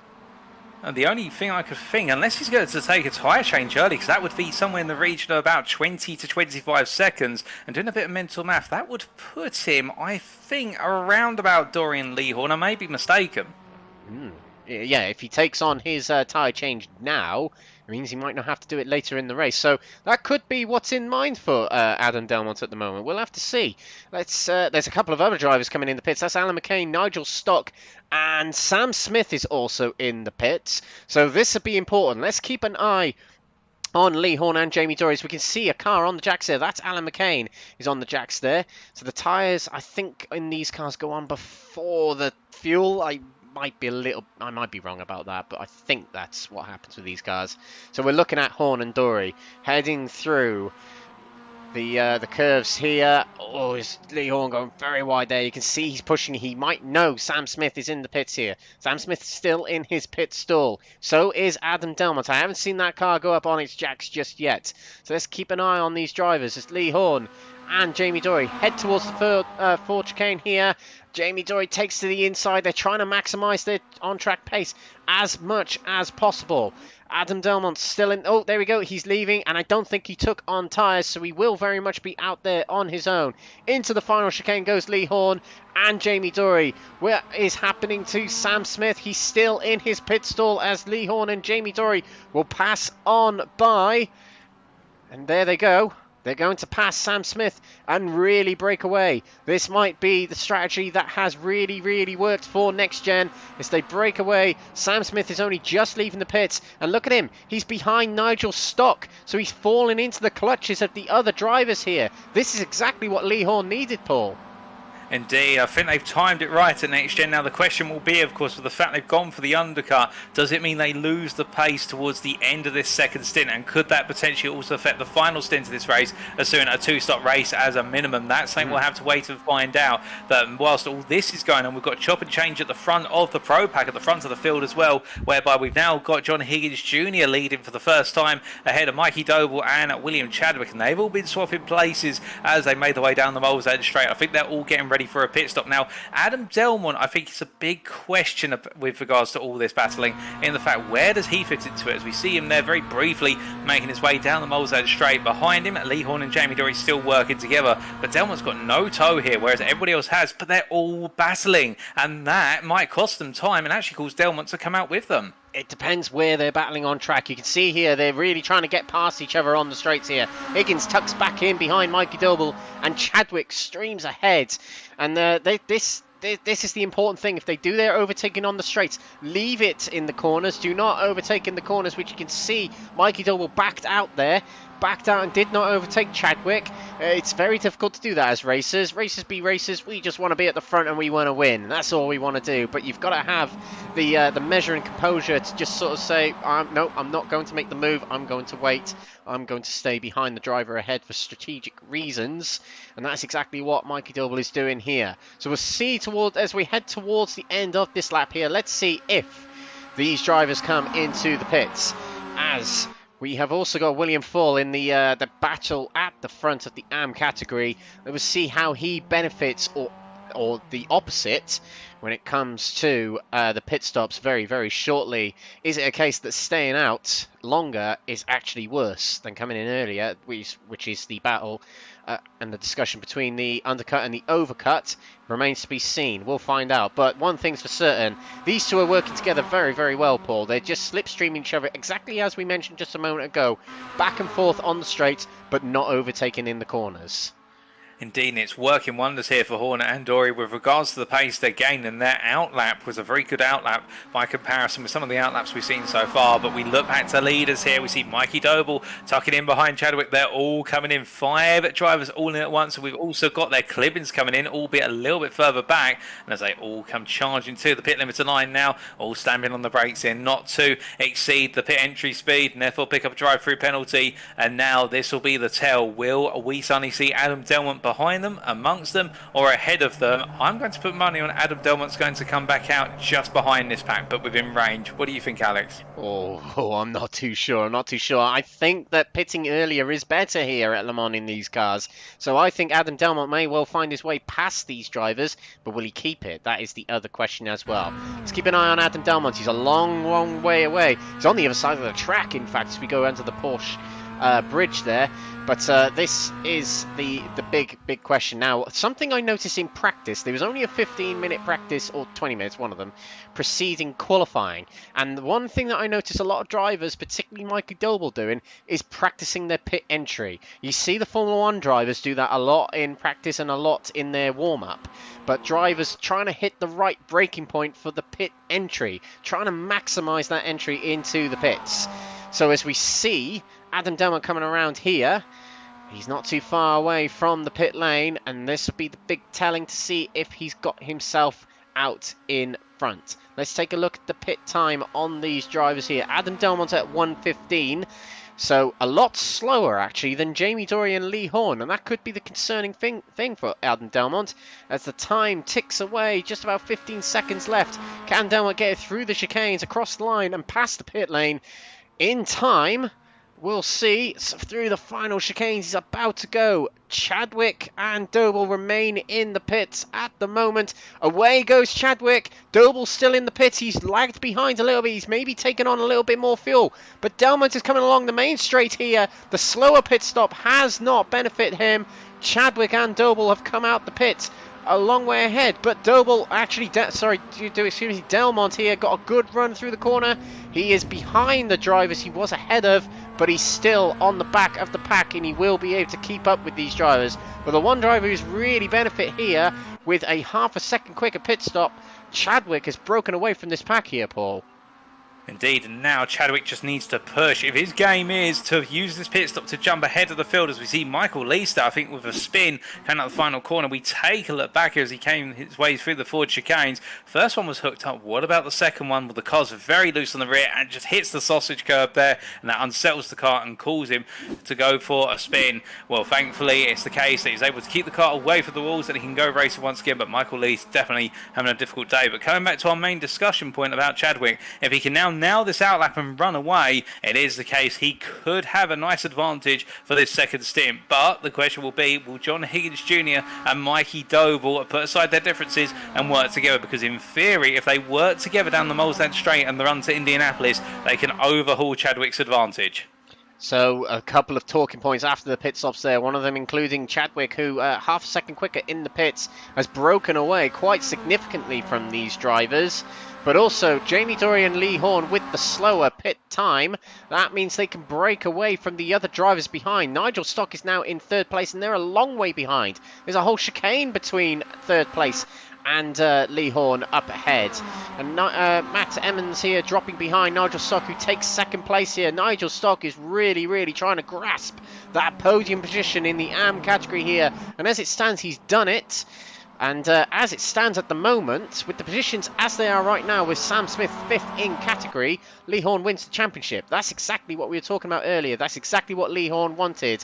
And with them going for that shorter pit stop, just on that first stop, that means they're able to break away here. But will it be effective in doing a 3-stop strategy instead of a 2-stop? That's what we'll find out as the race goes on. A lot of questions to ask ourselves.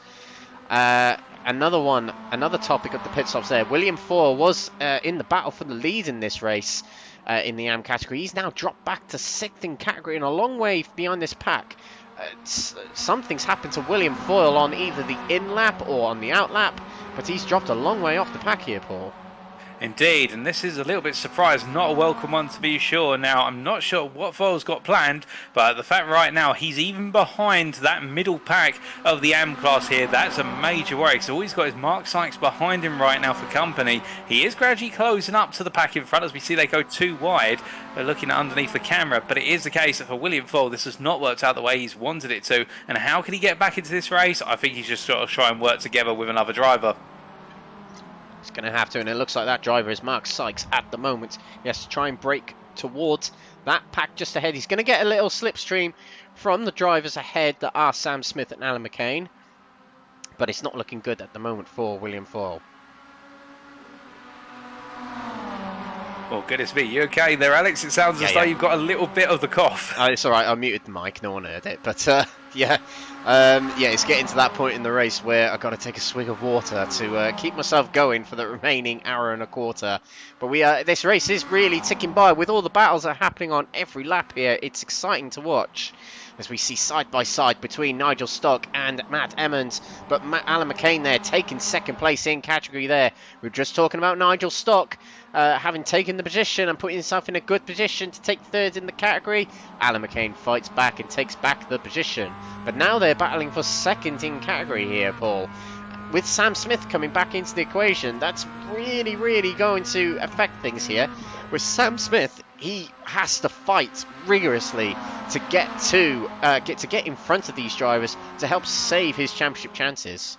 Indeed, it is going to be a race of two contrasts in the battle for the AM Championship lead now, and the fact that we don't have him on camera at the moment, but Lee Horne comfortably working with Jamie Dory for the lead of the AM class, and the two of them just going off into the distance, 13.1 seconds clear already, and that gap is continuing to open up. Meanwhile, as you say, Alex, it is the case for Sam Smith. He finds himself currently P5 in the AM class at the back of an AM pack here. Keep in mind, all four drivers, including Smith in this pack, are all AMs, and therefore all battling for track position, and Smith needs to finish a minimum of P4 to take the championship crown. So he only needs to beat one of these drivers, and that is Matt Emmons, for example. But the thing is, they're all battling so closely, they all want that major result. Particularly Stock versus McCain in the battle for P3 in the championship. As we see here, is the case that Nigel Stock and McCain go too wide into the Ford chicanes. In the end, it's Stock who takes the position. McCain smartly backing out there. Oh, goodness me, it's Stock losing the rear as he got the car put to the middle of the road for the purposes of the entry for the second chicane. But that shows you how much Stock is pushing to stay ahead of McCain, and this is a rivalry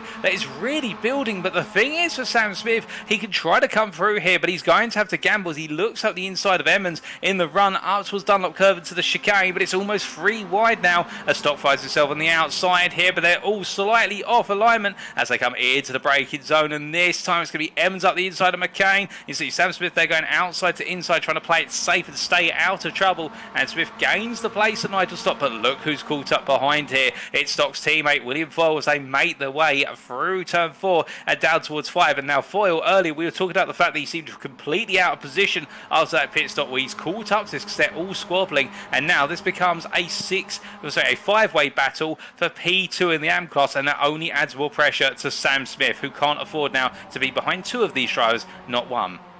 Nigel Stock goes a little bit wide there. Might he have got to slow down? No, I don't think he did. As he comes onto the Mulsanne straight. It was a very good run through the corner around the outside of Sam Smith. The 2 Crest Autosport with their Apex Tracks drivers nip ahead, and into 4th and 5th they go, dropping Sam Smith to 6th, which is bad for his championship hopes. And he's got to hope that he can catch back up with McCain and Emmons, breaking away a little bit here. The Crest Autosport drivers have got to work together to catch these drivers back up. And this is the point in the race where these little packs are starting to break up a little bit, and drivers will start to worry about catching up with these packs. That is a big thing. Now, I'm noticing at the front here, William Chadwick was like 4 seconds clear or something like that, and he's dropped back behind to 5th position. So I'm just going to try and see if I can see what happened. There's no off tracks by the looks of it, but let's see if I can find what happened to William Chadwick here. And he's easing off the throttle here. He's dipped the clutch, and he's just letting the drivers by. I don't think that was a slowdown. I think he was tactically trying to get these drivers back past so he can slipstream and save fuel. What do you reckon, Paul? Well, he's either had a moment of madness in this heat and forgotten how to change gear in an MX-5, or it's the case of he's playing tactics, and I'm more likely to go with your suggestion there, Alex. I think it's the case that Chadwick may have recognised, he may have done some fuel calculations and realised that actually he's gone a bit too soon in trying to make the break, and he'll only fall back to this pack later on. But the fact that if he has done it strategically to come back here, that is a huge statement in itself, because all the drivers around him will have got ahead and thought, what is Chadwick doing now? And it's the case they'll be then thinking, oh goodness me, he can literally choose how he wants to race this one. So for Chadwick, as we continue to ride on board here in the replay, and you can see it just lifting off, it is the case. The Fordzilla driver here, I think he's got an increasingly strong hand, which he is going to play later on. He hasn't been able to deploy it right now. He tried to, but he's not got a strong enough hand at this time. But he's definitely looking the stronger of the drivers. Yeah, we saw him dip the clutch then for something. It felt like the whole straight. It was a very long time, and that will save a lot of fuel for Chadwick, and that's what they're trying to do here. We're still on replay here. Let's just catch up here as we see a battle here between Sam Smith, Foyle and Nigel Stock, with McCain and Emmons stretching away here. And let's just take a little look at the battle box here to see the gaps between all these battles. We've got a 15-second lead for Lee Horne in this category ahead of Matt Emmons and McCain, and a 1.3-second lead ahead of Sam Smith. I think it has closed up a little bit. Might there have been a slowdown penalty then for Alan McCain? Because it looks like Sam Smith has really caught up to the back of this pack. He's been able to get the slipstream here, and is going to be able to catch up eventually as the windscreen wipers, the water detection thing wasn't working on those wipers then, because it is crystal clear at Le Mans today. But yeah, this could turn into a pretty big battle for second place here in this pack, as we can see Foyle and Smith working together a little bit more, and ever so slightly catching up with that pack up ahead. It could be a big 5-way battle for that second spot, which is important for 3 of these drivers. Sam Smith in him trying to defend his championship lead and win the championship, and of course the battle for third between Nigel Stock and Alan McCain. As they roll their way out of the Corvette Curves here, Alex, I think Sam Smith has got to make a call soon. Does he play it safe and look towards the latter stints here? Because that battle at the front between Alan McCain and Matt Emmons is not going away. So the good news, of course, for Smith is as they battle their way under braking into the forward chicane, and it is the case, you can see there, it's McCain who holds on as they now roll their way through the second of the chicane. You can see William Foyle closing up. Sam Smith's not going to be lonely, he's not going to be dropped, but he's got to be cautious of the fact that every time they nip and tuck and battle one another, that's more time time he's losing to trying to beat Lee Horne on circuit. And I think he's got to at some point either accept the fact he's not going to be chasing Lee Horne down, and he'll be looking to finish P2 at most, essentially get the minimum result needed to win the championship. But in doing so, he's got to be smart about where he puts himself, and put yourself there on the outside into the Dunlop chicane, staying out of the trouble in the middle and the inside of the road. I think Smith here is now starting to play the long game with 52 minutes of the race complete and still just over an hour to go, because you can see he's not really putting up a defense, he's not really putting up too much aggression. I think he's more just thinking about staying with this pack. Yeah, that could well be the case. But they have caught up with the pack. Alan McCain has broken away a little bit here. He's 1.6 seconds clear of Matt Emmons, and he has a little bit of breathing room. He just has to keep composed and try and break away. But this would be the part of the track where things don't look so good for Alan McCain, and Matt Emmons will be able to reel him back in. But we'll see what happens with these drivers back here, trying to work together as they catch back up with Alan McCain and get back into contention for second in the category. William Fall drafting the car ahead of Matt Emmons. Now, I appreciate we haven't looked at the pro category for a little while. We will switch back very, very shortly. But heading into the chicane, William Fall tucks out of the slipstream. Excuse me, and back in. This will be the part of the track, as I mentioned, where he'll be able to catch back up with Alan McCain. Now it's down to less than a second behind. DRS would be open if it had DRS, but these are Mazdas, they definitely don't have it. And now this is an important straight for William Fall to catch up with Alan McCain. We'll get on board here. Watch that Alan McCain car get ever closer to William Fall as we head down the main straight here. Towards that second chicane, not quite gaining as rapidly as he wants, but he is getting closer and closer as pulling out behind him. Matt Emmons here and Sam Smith looking for that position. Now we've caught up to the back of Alan McCain. William Fall side by side with Emmons into the chicane. Through we go. And that's a very, very good battling there between William Fall and Matt Emmons. One thing I've definitely noticed tonight, Paul, there's been great racing respect between these drivers.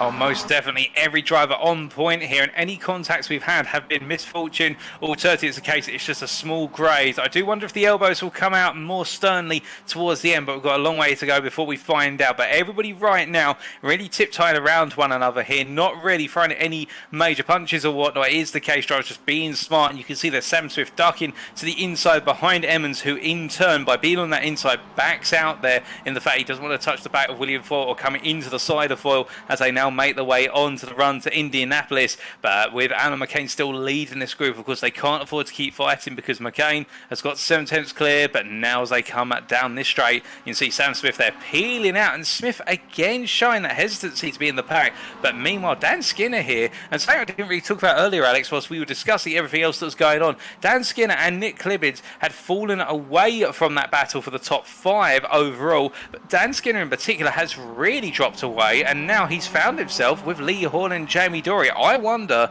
whether he's decided, in being in that no man's land, just to fall back to the 2 next-gen drivers and hope that they can take him a bit further up the order. Yeah, that might be the hoping for Dan Skinner. He's the one battling for 5th position and at the head of the battle in 5th position in the championship heading into tonight. But that might be a tactical decision from Dan Skinner. The drivers that are around him, who were around him, I think it's Higgins Jr. and Klibbins who he has to worry about in the championship. But I think it's Jamie Dory that's his main focus, as he was his closest rival of just 10 points. So he's trying to get himself close to him and make sure he stays ahead of him by the looks of it. But Lee Horne, he's very much out on his own here. He's doing everything he needs to in this AM category battle.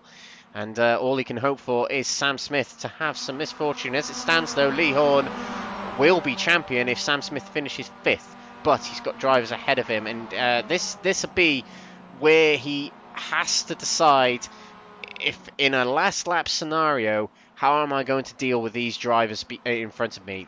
This would be the point where he starts to think about that. So we head towards the halfway point. Sam Smith dropped well back from this pack here as Nigel Stock is threatening him now for 5th place. And is also side by side between William Fall and Anna McCain and Matt Emmons to the inside in the chicane. Oh, Emmons with no room on the inside there. And he spins it round. And there was contact between him and Alan McCain going into the chicane. Oh, and Emmons is struggling to get it in a straight line here. He gets away. And now let's take a quick replay of what happened heading into the corner there. Was they made the way into the corner, just the tiniest of taps there between Emmons and McCain, and the two drivers wanting to go into a one-wide situation, and it's just a tiny tap. But in the end, I think that was the case that Emmons feeling as though he had the right to be on the inside, McCain thinking that he was far enough ahead, and Emmons has been the one to pay the price there. And Alan McCain stays at P3 in the AM class, P11 overall as he chased after William Foyle, and Foyle gaining from all that, and Sam Smith now will be thinking, okay, that's one off the list. I'm now up to P4 in the AM class here, so I've been given an extra lifeline as they roll their way up towards Tetrage this time. But I think there was the case that the two drivers perhaps could have just been a bit more sensible with it, because we're not even quite at the halfway point. But you can also understand at the same time, we talked about it earlier, Alex, the inner racer within both McCain and Emmons, they're both of them wanting to contest that apex, and in the end only one of them was going to make it through. Yeah, races be races, I always say. No one wants to give any position up in motorsport. That's the true racer. But yeah, that incident did kind of remind me of George Russell and Sergio Perez incident at the Red Bull Ring on the weekend just gone, where George Russell said that he left enough room on the outside. Alan McCain probably felt the same way. He probably tried to give room on the inside. And it looked like that Matt Emmons did miss the inside curve a little bit, and when that happens, you are definitely going to make contact. But it's one for the stewards after the race, that's for certain. Not quite sure who's at fault there, looking at it from the replays just then. But it means Matt Emmons drops off the pack a little bit. He's got to try and catch back up here. He might be able to gain back through with pit stops. We've seen that pit stops are an effective way of gaining on the cars ahead of you, particularly as Matt Emmons was one of the drivers, Paul, that was on the 30-minute strategy, and we're approaching another 30-minute milestone, so we might see Matt Emmons, Lee Horne and Jamie Dory come in the pits again to try one of their all-quick pit stops. Oh, indeed, and well, when it does happen, should it happen, it'll be interesting to see how that strategy plays out, really. And if you're in Emmons' situation now, you've got to go for broke, given the fact that he's dropped all the way out of the hunting order. The only thing that he has to his advantage, and he is closing up to a fellow next-gen driver, is Mark Sykes, who's only 2.6 seconds up the road. And should Emmons be able to close up to Sykes, he may have a driver he can work with to gain some time and get himself back into that fight. But given the fact the gap between Emmons and then what is essentially Nigel Stock there, now standing at about 10-11 seconds, that's going to have to be a lot of teamwork over the remainder of this race to close up. Let's not say it's not possible. Let's revert to the front pack here that have just been swapping and changing. There's no real drama that's happened, but it's Delman that leads here as we head towards the next milestone. We'll tick over the halfway point just as we head towards the next couple of corners here. And it is Adam Delman leading our race at the moment, and he'll be happy, have a bit of a smile on his face to know that he's leading at the halfway point, because if he leads another half, then he's the winner of the race, and he'll very much take that in this finale. Hasn't quite been the season for Adam Delman, has it, Paul? It's just not falling into place. The first couple of rounds just didn't go well for him. He picked up a few wins in the midpoints, but it started off terribly, and it just sort of set him up for the season. Oh, indeed. Adam Delman being one of those drivers who came into this season with a lot of promise, and, well, the Next Gen Racing Team Orange Drive just has not had it go his way. And as you say, Alex, in the mid-season, really shown a good string of results and getting himself some good points, but for every high, there has been a low. And I think Delman, at the end of this season, regardless how it plays out today, he'll look back and think to himself, I was there on pace to be competing for the podiums in the pro classes, no doubt about that. But he needs to just go look at the drawing board and think about what can he do to avoid being in those difficult situations, because it's the case, you could argue he should be up there with the likes of, say, Chris Daines, for example, who's running in P5 right now, but it is the case that for Adam Delman, it's just not been a season to remember. We cross the line and we tick over the halfway point here for this 10th round of the championship. We are going to shoot away for a quick 2-minute break, but when we come back, it'll be the remainder of this race. The final hour of this race coming up, ladies and gentlemen. Don't go away.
Okay, we're back, ladies and gentlemen, and hopefully not too much happened while we were away having a quick comfort break, but we resume for this second half of this final round of the NXTGEN Racing MX-5 Cup.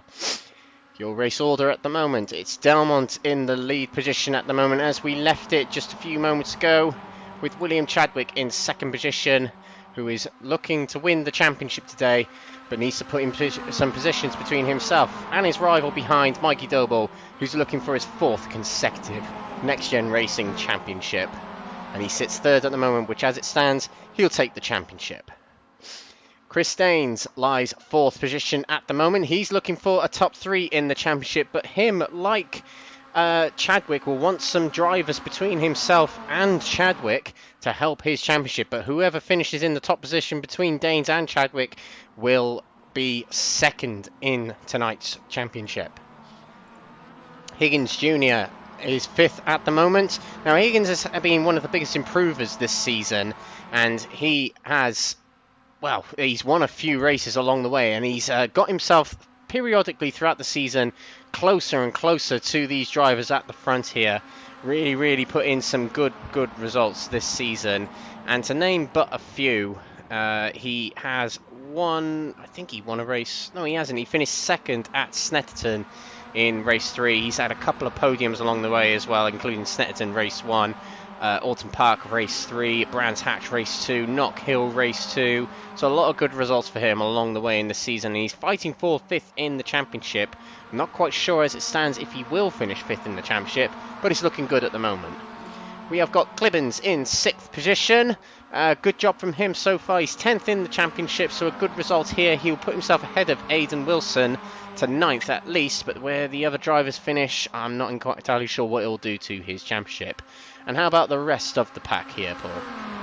Well, here's the case that right now running EMP7, we have Lee Horne, and he is our AM leader as they make the way down towards Tetra Rouge this time around with just under 55 minutes on the clock. And it is the case that Lee Horne, our defending champion in the AM class, he needs to win tonight and have Sam Smith finish lower than P4 to be able to take the championship crown. And right now, it is the case that Lee Horne is doing everything perfectly since that pit stop where he is coming with Jamie Dory, his NXTGEN Racing teammate in the Pro class. They've worked together. They have had Dan Skinner come and join them, however, in this three-way battle for P7. Dan Skinner, the Pro class driver, much like Jamie Dory here, but the three of them try to work together to find some more pace out of the circuit, and Lee Horne benefited from the two pros as he slots himself back in there behind Skinner but ahead of Dory. But these three have been working together for the last 15 minutes, and you can see a lot further back there in the picture, really at the end of the top 10 in that P10 position is Alan McCain, currently running P2 in the AM class. And the story for McCain, he's in a rivalry with Nigel Stock to try and come home third in the AM Championship, as we see Sam Smith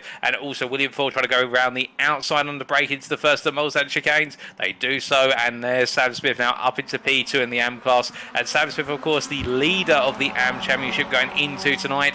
He's now up to P10 overall. And as we were saying earlier on, it is the case that if Lee Horne is to win and Sam Smith finishes 4 for higher, Smith will be your AM champion. But right now, he's leading this pack of AM drivers. He's currently P2 in the AM class with William Foyle, Alan McCain and Nigel Stott behind, but these four have been back and forth, and well, you can see that McCain and Nigel Stott, they're separated by a nose, and it is the case those two have been battling non-stop, both of them in this P3 rivalry in the championship. And to be fair, very respectful race, and they both want to come away with it, but at the same time they're keeping in mind that this is a 2-hour race, not a 2-minute race, and therefore every little back and forth they have, it's clean, respectful, but it's on the limit, and we do love to see it.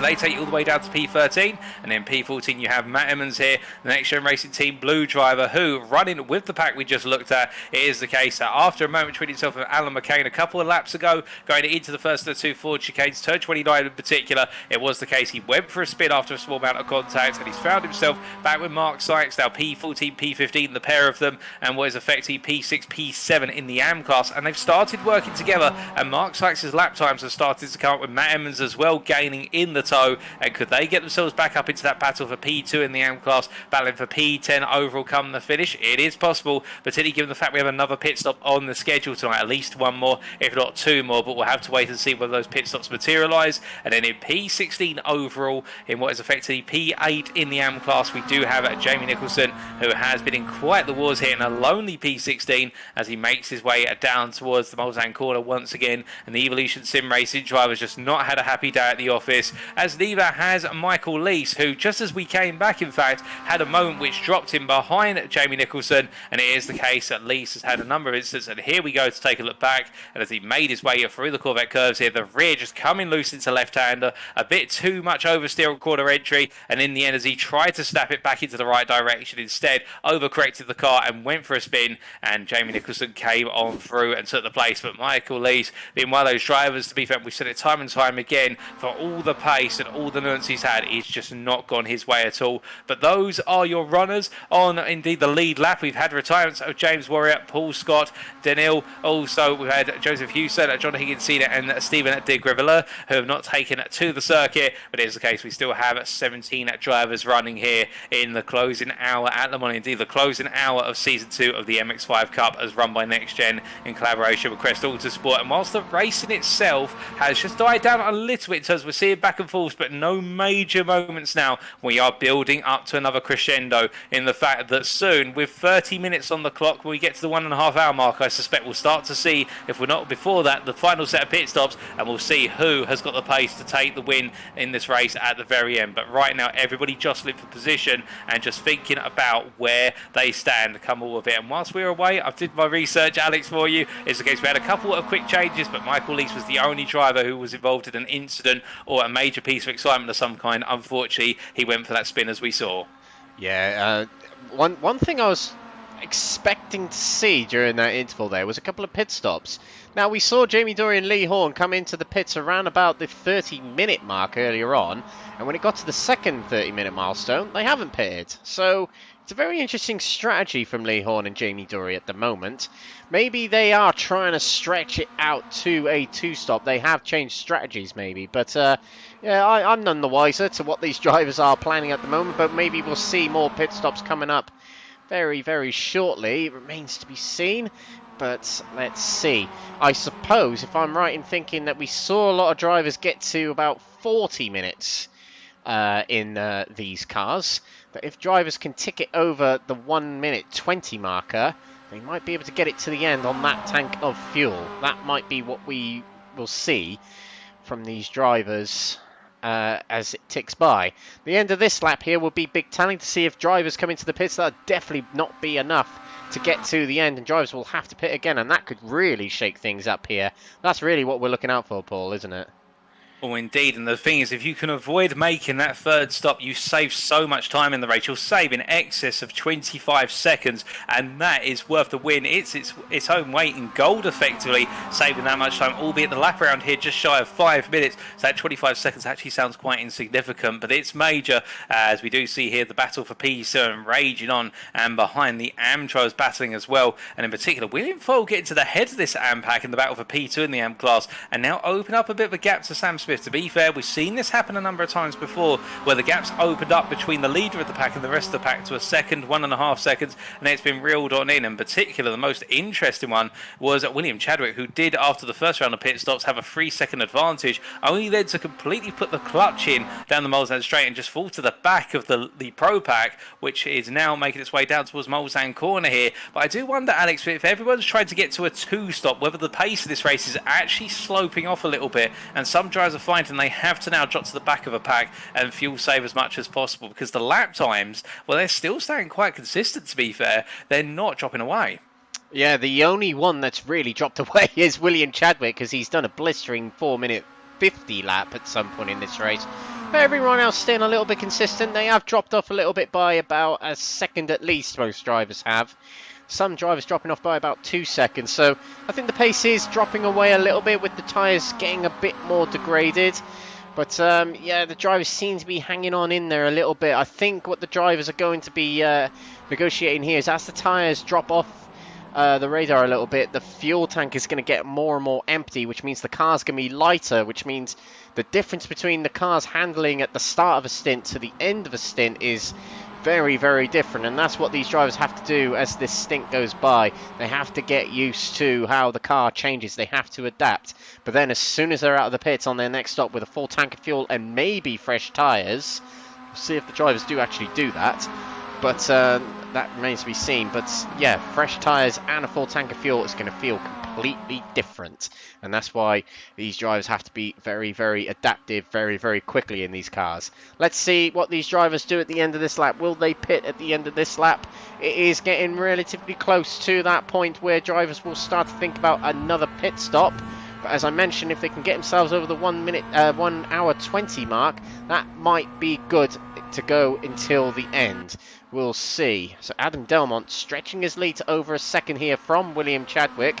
Comes around the final few corners. That was very wide there, Paul. Might he have got himself a slowdown? He's not stamping on the brakes just yet.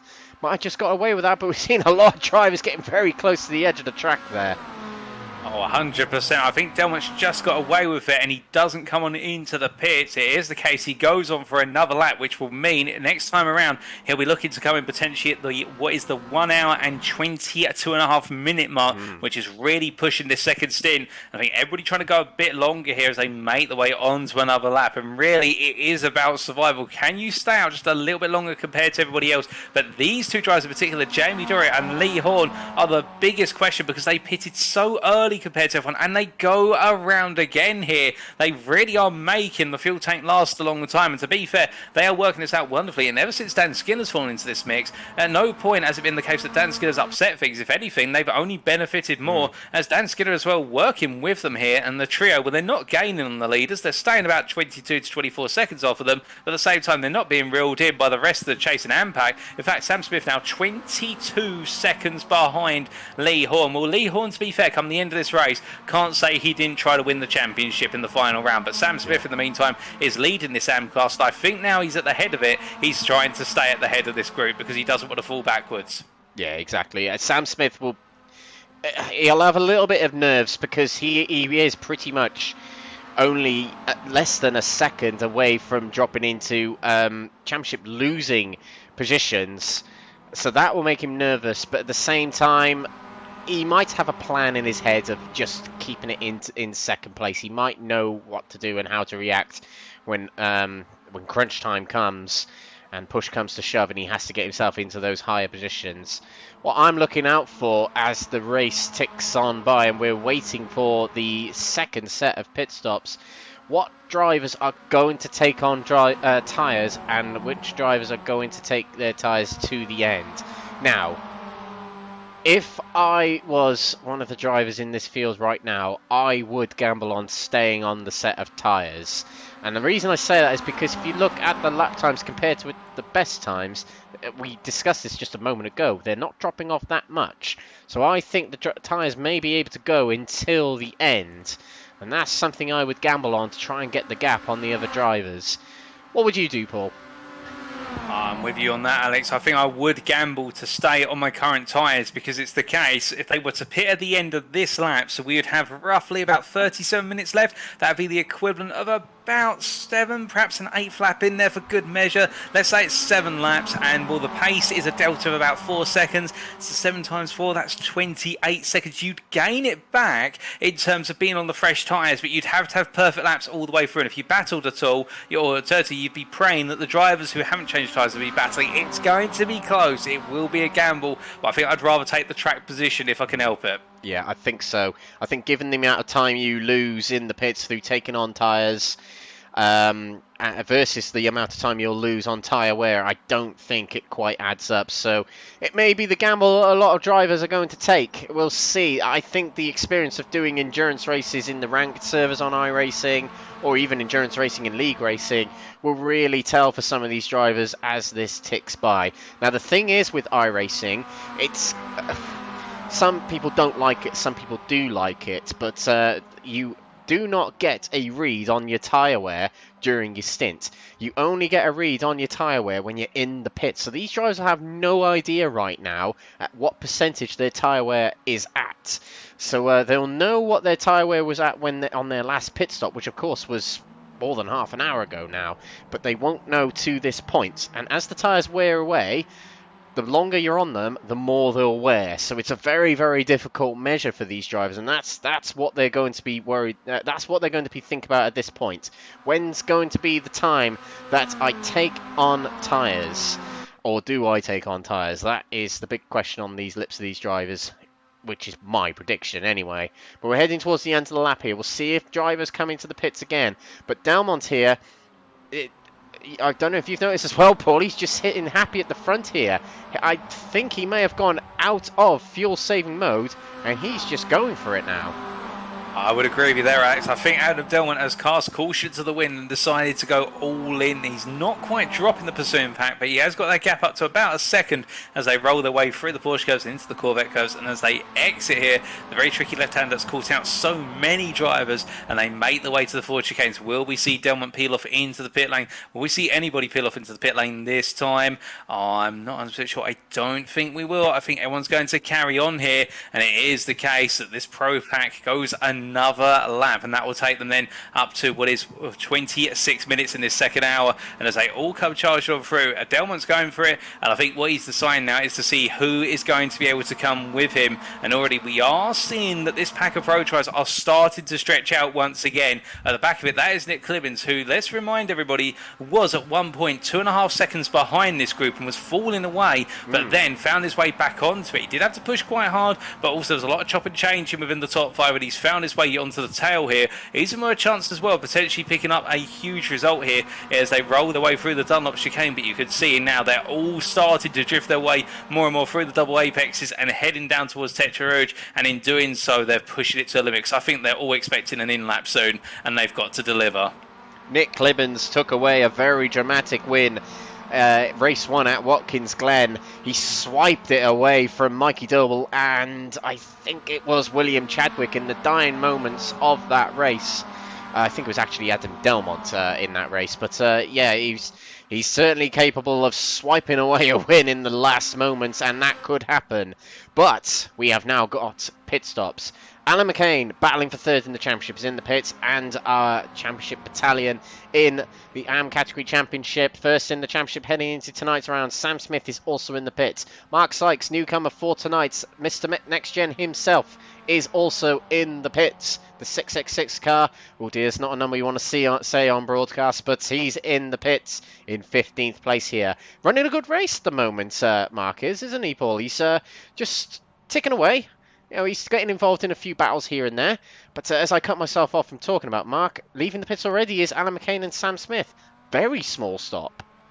Indeed, it was a quick stop there. I think it's the case. Well, they may know something we don't about the fuel loads, but it is the case that Alan McCain just coming in, a little splash of fuel, and then dashed off 15.1 seconds. Sam Smith 16.5. So they haven't changed tyres. They're going to the end here on what's left in the fuel tank and what's left in terms of the tread on the tyres. And as they roll the way through the Dunlop chicane, it is the case that McCain now, he's got to push, because if he doesn't, he's in clear track right now. This lap has got to be all in, so that way he catches up to when Foyle and Stock come into the pits. If not, he could be at risk of losing out, and it's the same with Sam Smith here. And Sam Smith already on the bubble now, in the fact that he is the best part of 4 seconds behind McCain, and well, he'll have to come out in amongst that AM group, if not ahead of it. Otherwise, he'll be gifting the championship to Lee Horne, who is still working, we should remind you, with Skinner and with Jamie Doring, and still gaining overall race time. And at this point, Lee Horne, I think, can safely say, albeit I don't want to curse him, but he can say that the lead of the AM class is firmly in his hands, subject to him not being involved in an incident or making a mistake at a late juncture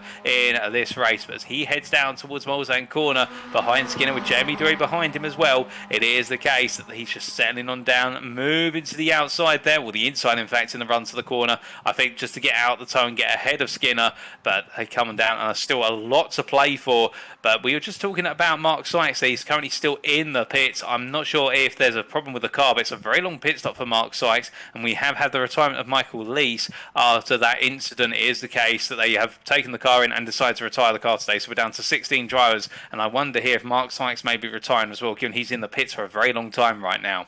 Yeah, this hasn't gone right for Mark Sykes. Something's happened in his pit commands to the pit crew, so he's still in the pits there, waiting a very long time. And something I wanted to point out with Sam Smith here, he's dropped off a lot from Alan McCain with that pit stop he's just had. We look here, he is now 4.5 seconds behind Alan McCain, and when he entered the pits, he was right behind him. So something is not going right in the pits for Sam Smith, because we saw him drop off the pack earlier on from Lee Horne and Jamie Dory. So something's not quite going right for Sam Smith at the moment, and this could be Dangerville for him when it comes to the championship. We'll see what happens with Nigel Stock, William Fall and Matt Emmons, but let's keep an eye on this pack at the front here as Mikey Doble has decided to break away from William Chadwick and gain up towards Adam Delmont. A big in-lap here may be for Mikey Doble. That might be what's on his mind. But as they come around the final few corners of the lap here, let's see if they peel off into the pits. Through, I think it's karting corner. Correct me if I'm wrong, Paul. But through they go. And let's see if they head into the pits. They'll peel off right to head into the pits, or they'll go left through the chicane again. And they stay out. Delmont stays out. Doble stays out. Chadwick stays out. Chris Daines, who's dropped off a little bit from this pack. He's now 3.5 seconds back. And with him is Higgins Jr. and Clibbins. But they all stay out as well. And they're dropping back from the pack as well. They're going to hope for a good pit stop to catch back up with that top three. The second place chances for Chris Daines in the championship is slipping away. And to be honest, if you said to Chris Daines at the start of the season, Paul, you could finish second in the championship by the end of it, he definitely would have taken that.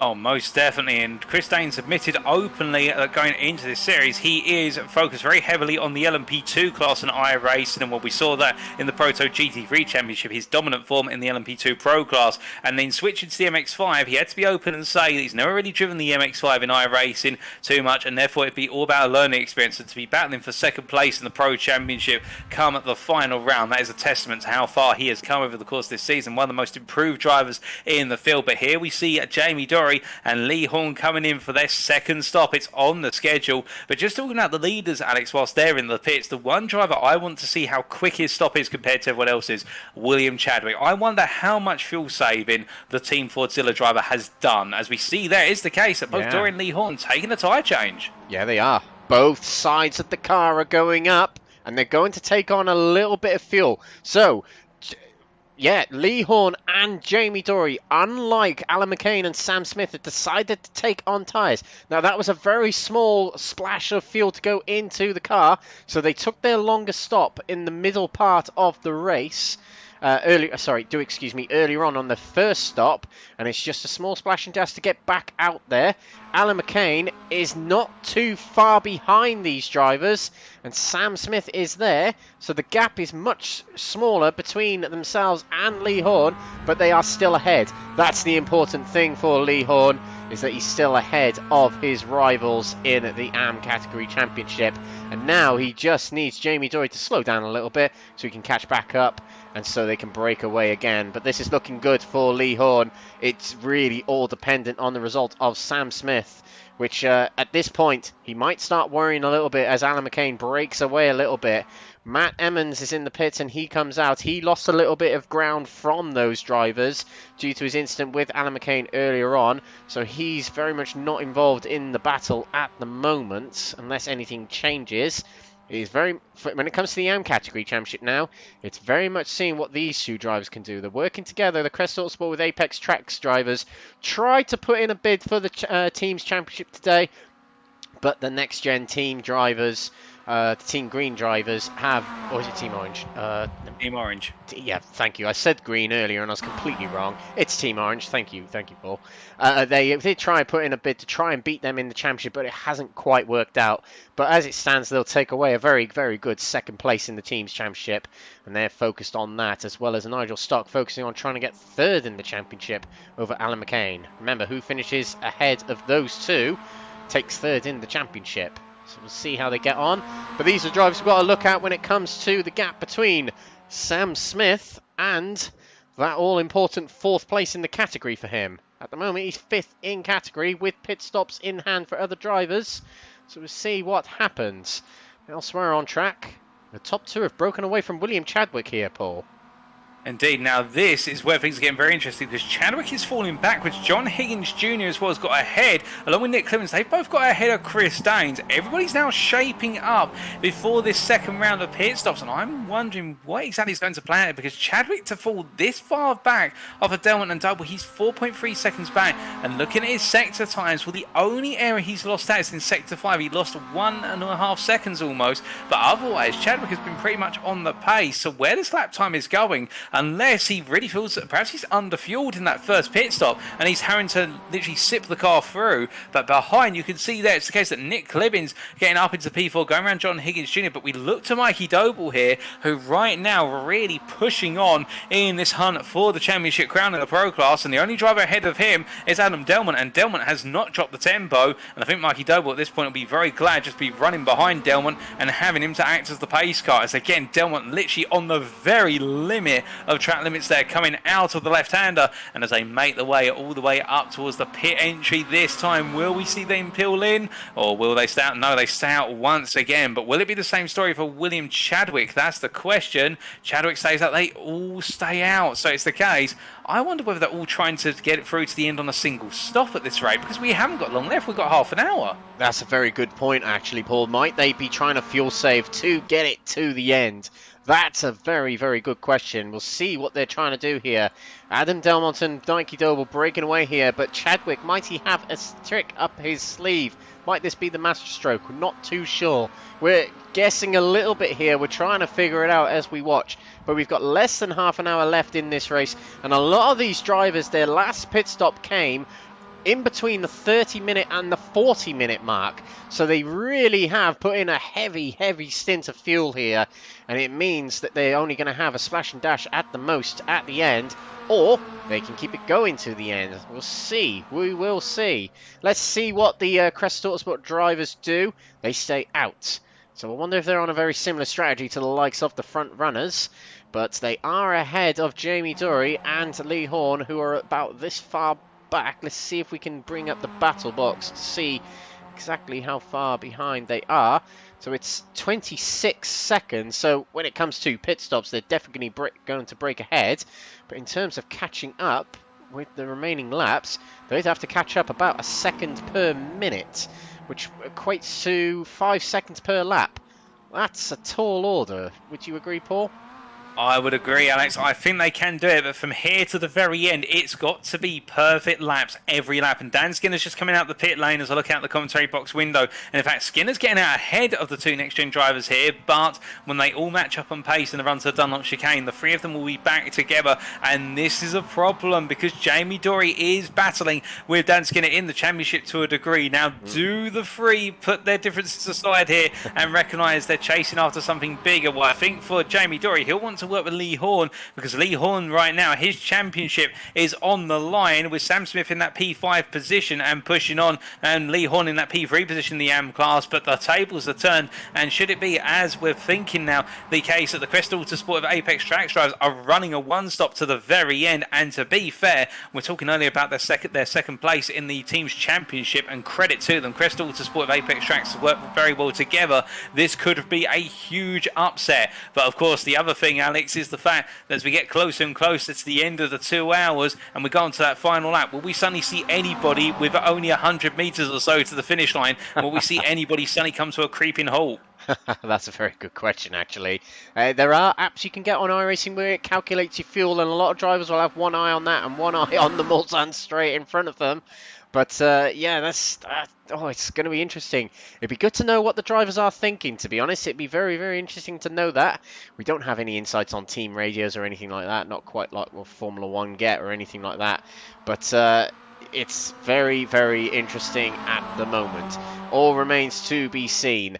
These are the 2 drivers in question. The Crest Autosport drivers are leading the category at the moment, and might they be going to the end on this tank of fuel? We'll find out I would say we're going to get our answer at the end of this lap, Paul, to see if drivers are going to go on to the end. That'll be the big telling point as we see these two nearing the end of the lap. Oh, most definitely. I'd say after they go past the pit entry line this time, it will be the case that everybody will be trying to go to the end, and that'll confirm that one stop here. And for Adam Delman and Mikey Doble, the thing I'm wondering, Alex, is given the fact we haven't seen too much fuel saving from them, albeit we have seen, much like everybody, the lift-offs into the heavy braking zone, into the Mulsanne chicanes, for example, Mulsanne corner itself. Have Delman and Doble gone too early? Because look at Chadwick, he dropped to 4 seconds back, but now he's 3.7 seconds, and he's actually inching a little bit closer lap on lap, and the lap times also do tell a story, to be fair. It's so unpredictable at this point because we can only guess what's going to happen. Indeed, you guys and girls tune in right now, do place your predictions whether we're going to be seeing any last minute emergency stops, whether everybody's going to try and go to the end of the one stop for those who've yet to take the second stop. But this is really throwing a spanner into the mix of so many, and just one driver to get it wrong right now and it could all unfold the wrong way. And Adam Delman here really setting the pace up front as they roll their way through the left-hander there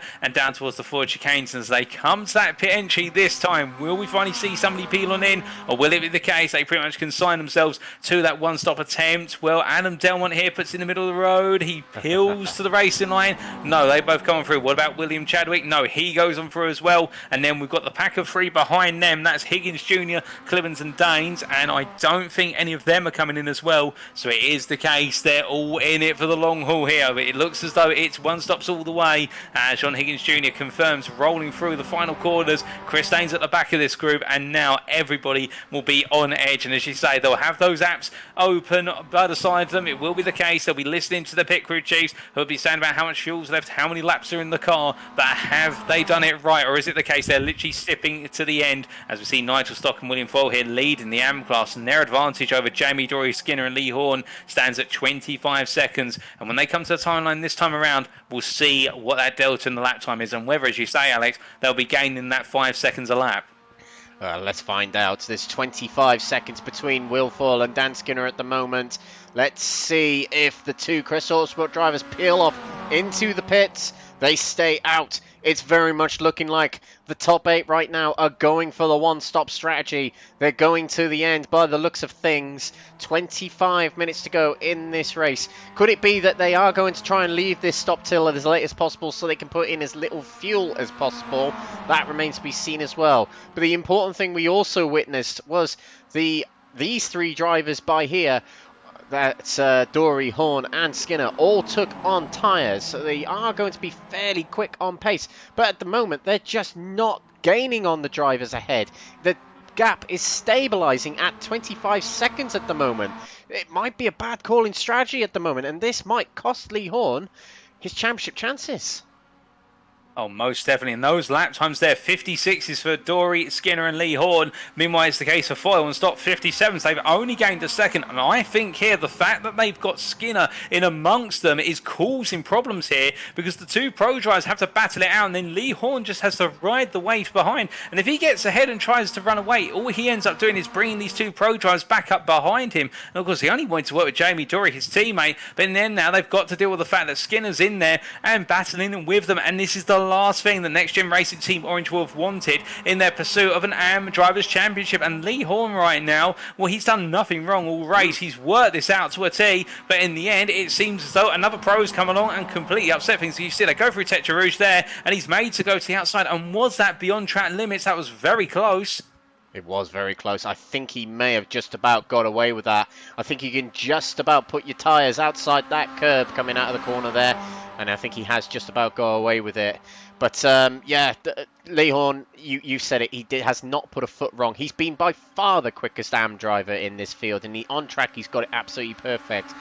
But it might be the case that the strategy is not quite right. But let's just hold our thoughts, ladies and gentlemen. Let's just see what happens as time ticks by. These two lead the AM category at the moment. That's Nigel Stock and William Foyle. And I'm sensing a bit of a Ferrari from 2002 or 2001 moment, where Jean Todt makes the call to tell Barrichello to get out the way of Michael Schumacher.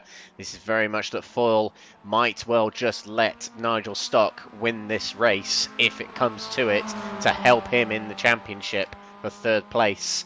It very much looks that way at the moment. But we revert to the top two. Adam Delman not fighting for the championship, but wants a race win this season. He did pick up a few as the season's gone by. He won at Watkins Glen in race 2, and he won race 3 at Alton Park. But that's all he's had to his name this season. He's gone from 2nd in the championship to contending to 5th in the championship, and it has not quite gone the way he wanted this season. But the driver behind him of Mikey Doble, he already stamped his name into Next Gen Legends, but he's done it more now, hasn't he, Paul? He's in there with, I'm going to name a few that I know have won multiple championships at Next Gen. Lee Horne is one of them. Jeff Perkis is another, and Mikey Doble really has stamped his name into Next Gen history, hasn't he?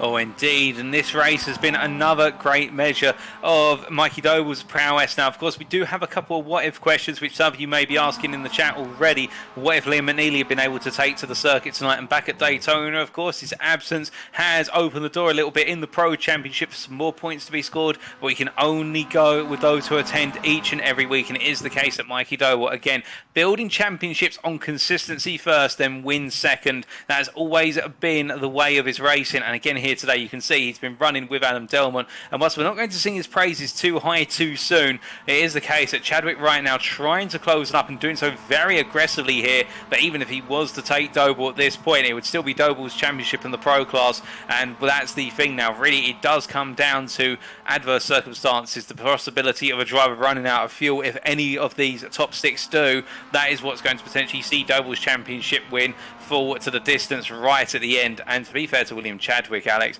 it's the case that the Team Fordzilla driver, I think he has really shown just how much pace you can deliver week in and week out in the MX-5, but it's just not gone his way, particularly in this latter half of the season. It's just been some results taken from him due to incidents, and particularly Daytona, we just had no luck whatsoever, and that is why he's on the back foot. Yeah, exactly that, Paul. There's been a lot of races this season where he has been almost unbeatable. I'm just looking across his stats. It's just a sea of gold, silver and bronze. But every now and again, there's a dip in form, which, to be fair, a lot of drivers did have. But the first race of the season in particular, the Red Bull Ring, that was Chadwick's worst round, and it was always his drop round. Daytona was not his drop round. So what happened last week is just a kick in the guts, really, has been for Chadwick, which is really unfortunate, because a lot of drivers will probably think this: what if Daytona was the road course instead of the oval? Might it have been a different case? It might have, but you know what? Admins have the right to do diverse things and try something new, and we did last week, and that's exactly what happened. And to be honest, drivers have to adapt to those sort of changes and those sort of ideas. And but to be fair, Chadwick drove brilliant last week at Daytona. It was luck that wasn't on his side, in all honesty. But reverting back to the race here, other drivers still have not come into the pits, including these two here, the two Crest Autosport drivers of Nigel Stock and William Foyle. It's safe to say that a lot of these drivers are trying to take it to the end, and it's across the top 8 here. Nigel Stock and William Foyle working together, and actually, Paul, they're breaking away from Jamie Dory. I think they've extended the gap to a few tenths more than it was on the previous lap. Oh, most definitely. I can confirm that Alex is the case. On that last lap, they gained by 3 tenths, and therefore they feel even more safe now as they continue to press on. But I do wonder, of course, whether both drivers are more and more looking away from their braking zones and to that fuel gauge and wondering if the numbers do match up. It is a nerve-wracking moment, but as a driver, you just have to commit to the strategy and just believe, you know what, I did all the calculations, I've done the practice, the fuel has gone in, we've just got to get in and believe the car's got enough fuel. And if you end up rolling across the line, if the car runs out of fuel, 100 meters to go, and you've just got the momentum in the car to get to the finish line, that's what it's all about. Unfortunately, our drivers can't do a Nigel Mansell, which is get out the car and push it across the finish line. That's not allowed in iRacing. Perhaps one day they'll put it in an update, but still, as we watch here, Nigel Stock leading the AM class here. I do agree with your point from earlier. I think it is the case that Crest Autosport with Apex Tracks have deployed team orders here, and I think William Foyle is playing rear gunner to Nigel Stock, and it makes sense. They're swapping places every so often, but when we typically do look at them, it's Nigel Stock at the front, and I think this is to ensure he picks up P3 in the championship campaign, which has seen Stock, much like in the Proto GT3 championship, really come alive as time has gone on, and he's doing very well this season. Absolutely, absolutely. Very improved driver. And if I may say, from the experience of racing with Nigel, I've done an IndyCar series with him, and in that series we have to really consider fuel and tyre wear. This is a race where all those practices from Nigel Stock in that league has come into play, and him and William Ford working together very well here as it stands by the looks of it. We revert to the front as there's a big battle going on. Chadwick has decided to hammer it down. He's hung back for long enough, and he's decided, right, well, maybe he has decided, I've got enough fuel, I'm going to get to the front, I'm going to harass these guys at the front, which is Delman and Doble, and the two came together, and it nearly came to blows very quickly there on the straight there, but they managed to keep it going and keep it away from the off track and away from the wall. That was a very heart-in-mouth moment for the three of them. Doble wasn't even involved, and that must have been a heart-in-mouth moment for him as well. Let's see if we've got a replay of it here, Paul. Indeed, as we take a look back here, it's the case you can see Chadwick just peels on out, and well, I'm wondering if he's trying to go a little bit too far to the left on corner entry here. You see Doble comes in behind and he taps the rear of Adam Delman, but still there's plenty of time before they get to the corner, and as they make their way into the small kink before the right hand, you see Chadwick comes across there, and all three drivers make contact together, and immediately Delman and Chadwick chase one another into the apex, and Doble backs off here. And I think Doble at this point, as we see into the pit lane, comes Adam Delman. Well, this is a surprise. Oh, here we go. It's all every conspiracy theory we thought about so far tonight is coming into play. Adam Delman's in the pits. He might have decided, you know what, I'm not going to get to the end on fuel. Remember, ladies and gentlemen, Adam Delman sat at the front of the pack for the majority of this second stint here, so he hasn't saved as much fuel as William Chadwick and Mikey Doble and the rest of them that are passing by now, of Higgins Jr. and Daines and Clibbins. So Delman's not saving as much fuel, and he's had to come in and take on some more. Let's see what's going to happen with Nigel Stock and William Foyle here. They're also drivers who we are looking out for in the case of the AM category championship. Through the final corner we go, and Adam Delman is still in his pit box. Is he taking on... he's on pit exit now by the looks of it. There he goes. So we watch a quick splash and dash, and out he goes, and he's just praying that the other drivers will have to come into the pits. Stock and Foyle stay out. So that is interesting indeed, and I think that is purely down to Adam Delman sitting at the front of the pack for all them laps there, Paul. Indeed, I don't think Adam Delman's had an opportunity to fuel save, but the thing for him now is, given the fact that he's gone pretty much all in, no holds barred all the way through, should anybody in that top five suddenly find themselves running out of fuel and needing to make a pit stop, Delman will take those positions. So for him, all he's got to do is head down here and believe that somebody else is going to fail to make the one stop to go the distance. We haven't got long to go.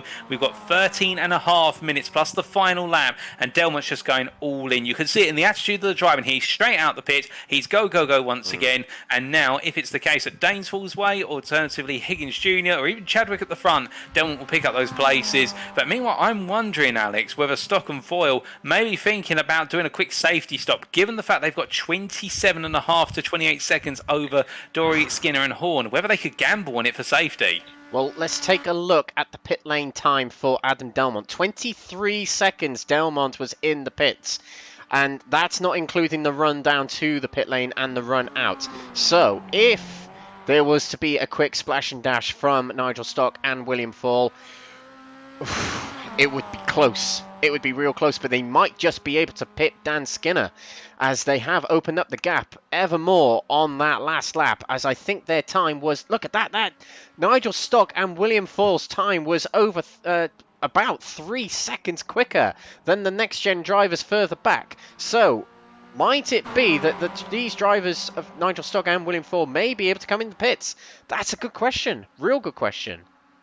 mean, if they don't react to it here, it's an open goal, I'd argue, using a football analogy, and they may as well take. Because you can look here in the fact that we've got Dory, Skinner and Horne 3 wide in the run down the Mulsanne straight here, and whilst they are going to exchange positions, this is not what the Next Gen Racing Team Orange drivers want, as Lee Horne will take the lead of this group of 3. But every time they do this, you can see they're just taking time off of one another, and right now they're falling further and further back. The gap's up to 29 seconds as they clear that chicane. It'll come down to a degree by the time they get to the end of the Mulsanne straight, but it is going in the wrong direction, and will Crest Autosport need to season this, I'd argue, as meanwhile in the rear of the picture there you can see it is the case that Smith and McCain are doing the same thing in battling. And remember, Smith only needs to finish P4 in the AM class. In fact, he doesn't even finish there now, given that Lee Horne's P3 in the class. He could afford, I think, to finish behind McCain, unless my mental maths is wrong.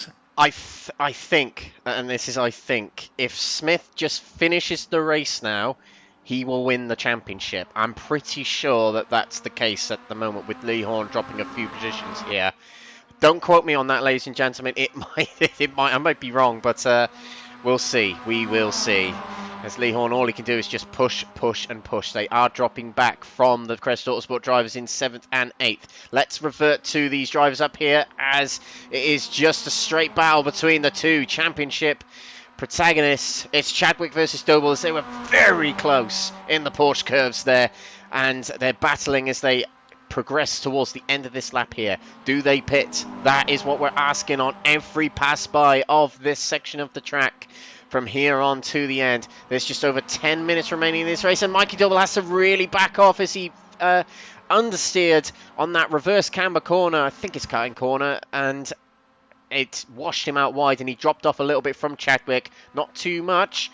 There was a little bit of a mind games going on there, as Chadwick dummied Doble into the pits. Doble decides to come in and get a splash and dash while Chadwick stays out. This is getting interesting, Paul. I mean, is this the right call, given the fact now Mikey Doble will drop to P5, and this is going to really open up the Pro Championship right at the final stage. There's only 10 minutes on the clock here, and I wonder whether Doble's been sold this one, because he makes his way down the pit lane. Well, he's going to come in, or is he? Rolls his way on down.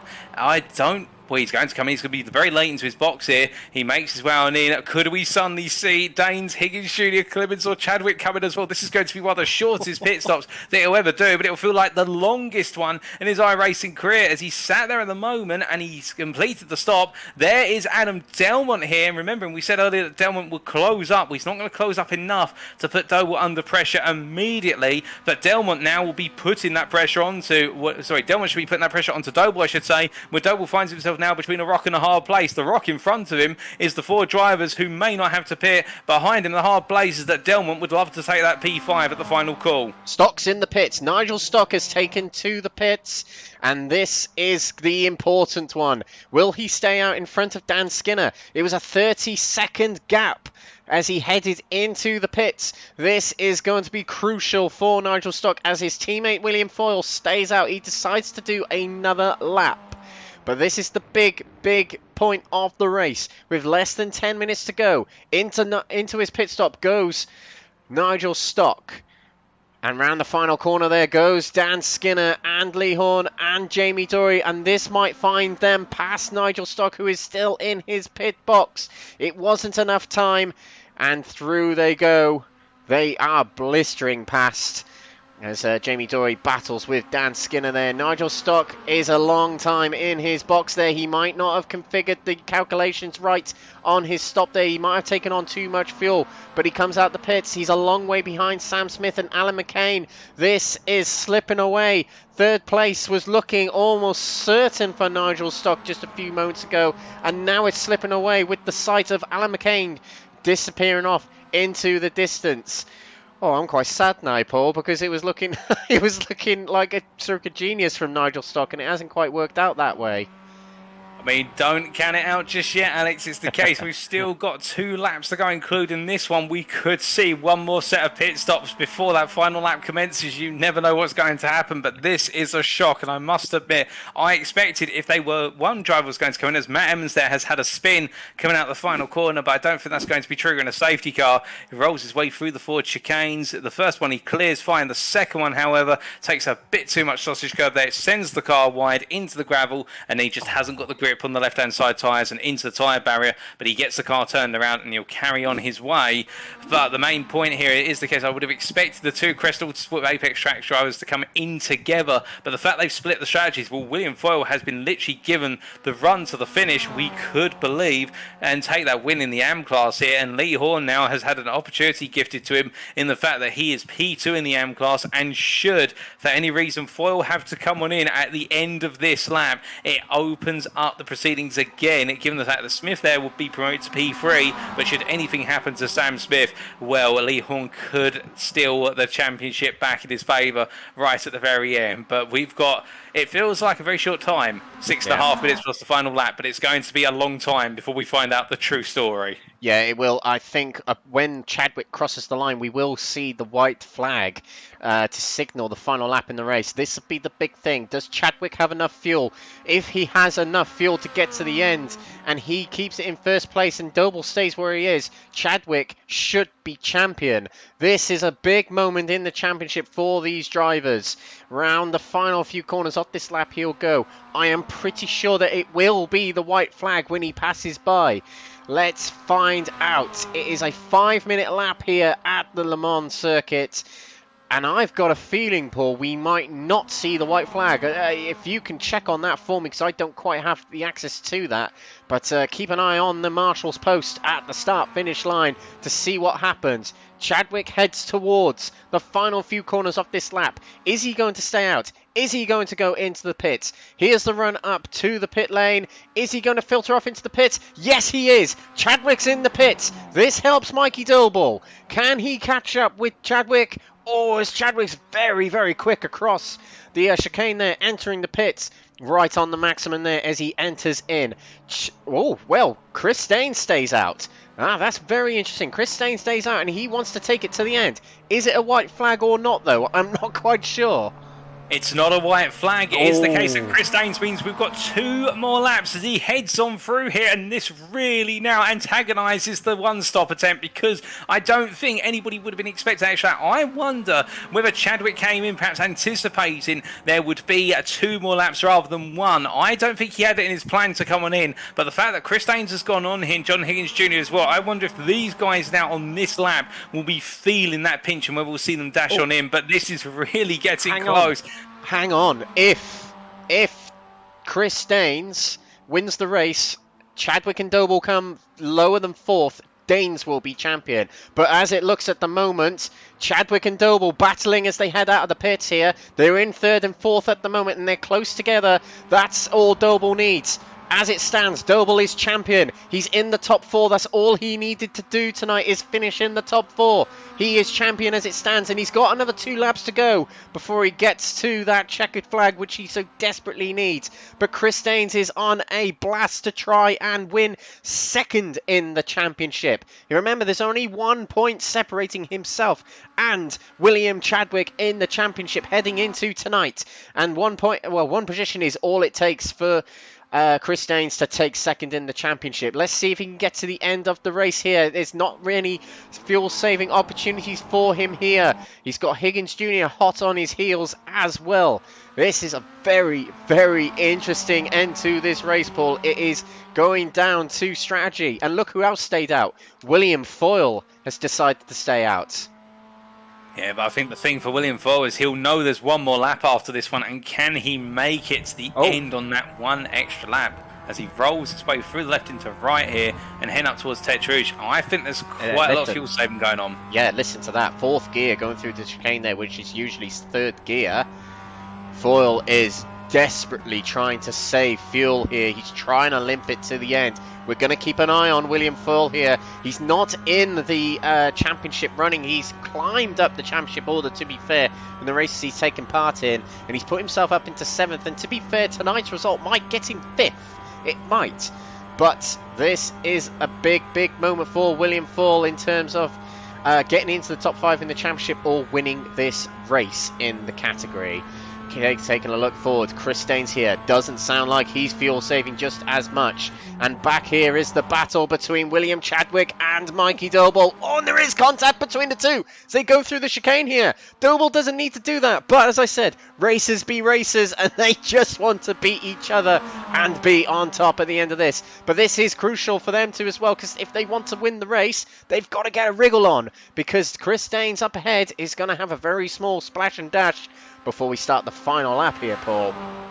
Indeed, I would agree with you there, Alex, but it's the case for Mikey Doble right now. Find himself on the outside in the run too at the Mulsanne corner here. Does he really need to battle with Chadwick? I know he'll want to take the win over Chadwick as he tries to go around the outside, but given the fact that the momentum is with him, does he need to put everything on the line? And well, the answer is technically no, and I think this is only going to complicate matters. You see, Adam Delman is now 4.3 seconds back, and if these two fight the remainder of this lap and then on the final lap continue as well, Delman will be in the mix. Could Chris Daines and Higgins Jr., if they take the pit stop, could they get into the mix here? Could we suddenly just see it all open up? And rather than it being a battle for the championship win between the two, could we also see Daines get in there as well? It will be a very interesting final lap. Lee Horne's in the wall. Lee Horne is in the wall. He was battling for the championship and something's happened and he's ended up in the wall. Let's see what's happened. This is Alan McCain pushing him along. Horne's coming across. Oh, no. There wasn't enough room on the right there for Lee Horne then. It's put him into the wall. That has ended his chances of first in the championship. Might it have damaged his chances at second in the championship as well? Not too sure. That remains to be seen, but he's going to limp to the pits and take a fast repair ready for this final stop. There's Nigel Stock who's going to pass him. But Lee Horne has to limp it home here, and that is it. That'll be championship gone for him. Sam Smith merely only just needs to finish here, and he'll take it. I mean, goodness me, what could have happened there? And the fact that Dan Skinner there, just to clarify for those at home, when we say Alan McCain, we actually meant Dan Skinner in that situation. Been in that contact, Alan McCain a bit further around the road. But John Higgins Jr. into the pits here, Alex. Yes, and Chris Daines stays out. Now, there was somebody in the comments, Gavin Gardner has said, don't write off Chris Daines having the fuel to get to the end. He thinks he does. I think the white flag is out for these drivers. It is indeed. Chris Daines has got to limp it home here on the little smear of fuel that he's got, and he's dipping the clutch already in that Mazda MX-5 as he takes it to the Dunlop chicane. He's got a 5-minute lap to do here to take it to the end of this race. Will he win it? Will he take second in the championship? It remains to be seen. Let's see how John Higgins Jr. is getting along. Well, it's not leaving the pits just yet, and there goes William Chadwick and Mikey Doble, who will pass by to take second and third in the race, with Adam Delmont also passing by. Higgins Jr., who has been in amongst this battle, will probably take 5th place in the end, with Clibbins closing in. But it's been a good race for Higgins Jr. You've got to give him credit here. Now, we are awaiting William Foyle to see if he... I think he will go in the pits because he is desperately fuel saving here. But something I wanted to ask you, Paul. It's probably the most difficult race to do it. But who is your driver of the day for today's championship finale? Going to say this now. If Chris Daines gets to the end of this lap and makes it on the fuel, he's driver of the day for me, because he has played this one perfectly. He is known for his fuel saving nuance, and he is absolutely delivered at the final call. He won't take the championship, assuming that Doble and Chadwick don't take one another off the road, although they seem very intent on battling for that P2 as if their lives depend on it. But Daines has just... he's magicked that car to have enough fuel to get to the end right now, with William Foyle into the pit lane, Alan McCain and Sam Smith into the pit lane as well. Oh, look at these two battling, though. It's so close. They're bashing mirrors as they head down to the chicane. They're just having a laugh here by the looks of it. But why would Doble do that at this point? He's got the championship in his hands, and he just needs to bring it home. Oh, he's driving me mad at the moment. Let's be honest. You and me both. He's making every hair stand up on my skin right now because he doesn't need to do this, but he's enjoying it all the same, and we love him for it. Yeah, I don't know if I'm sweating from the heat or sweating from this battle at the moment. It's so close between the two of them. But this is fantastic to watch at the moment. We'll switch to Chris Daines as well. I'm trying to see how much fuel saving he is doing. The gap's dropped to 22 seconds. All he has to do is just get it to the line on the tank of fuel that he's got remaining. He's changing up the gears so early. William Fall, did William Fall come into the pits? Yes, he did. Yes, he did. But something's happened here as Nigel Stock leads the race. Alan McCain has dropped behind. Alan McCain went into the pits to take on fuel, and here's the evidence. So did Sam Smith. Into the pits goes Alan McCain and Sam Smith. So that puts things back in the control of Nigel Stock and William Fall. McCain and Smith did not take on enough fuel. They stayed. They've come into the pits to take on more fuel. This puts Stock in the lead of the race, and with the amount of fuel that fuel saving that Foyle had to do, has dropped back to 6 seconds behind Stock, who will take a race win here by the looks of it, and could take third in the championship. In the last 5 to 10 minutes, Paul, it has gone back and forth in every championship battle. Oh, indeed. And my heart right now is going out to the driver who's in the pit lane, having just repaired his MX-5, Lee Horne, who, as he exits the pit lane, I can only imagine the obscenities he must be screaming right now. Because if he had not been involved in that incident with Dan Skinner, he would be leading the AM class right now. And the way it would have played out, he could have potentially been taking that championship crown from Sam Smith. But here is Chris Daines in the meantime. And he's going to do it, I think, Alex. He's 14.5 seconds clear of Chadwick and Doble. He's made his way out of Arnold. He's not got long to go. He is so close. He's got the Porsche curves and the Ford curves to go yet in this race, and look at him just dabbing off the throttle, trying to keep it going. There's now only less than 15 seconds between him and William Chadwick behind.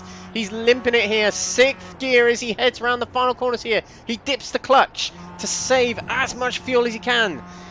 Round the final few corners he'll go. It's down to 13 seconds between Daines and Doble, who are battling here. This is Doble versus Chadwick, with Delman just behind them as well. This is the battle for the win. Hopefully nothing else between two of them, but Chadwick goes off here, and Doble strategically backs off to just make sure that he stays on track. And here comes Chris Daines. His engine's still running. He changes up the gears. Can he get it across the line before the engine runs out of fuel? He dips the clutch again. I don't think that's the engine stopping. Or is it? He's limping it here. He's trying to limp it through the chicane. He's got to dab the brakes a little bit. But here we go with no engine sounds in the background. Chris Daines wins the final race of the season. He wins here at Le Mans to take second in the championship as well, provisionally, with Chadwick coming through in second place and third in the championship. But your Next Gen Racing MX-5 Cup champion, Mikey Doble, who I think ran out of fuel going across the line there, is your champion for Season 2 of the MX-5 Cup. What a race we have just seen, and we've still got the AM category to cross the line here. There's still battles going on between Sam Smith and Alan McCain, but Alan McCain has had an incident here. I think he... Yeah, not quite sure what's happened there to Alan McCain. So if you look here, that's Sam Smith trying to push Alan McCain home. I think McCain ran out of fuel. Oh, and he spun him round trying to help him, so that's very innocent of Sam Smith. If we go back to live pictures, we have got the victor in the AM category, and he'll take third in the championship tonight.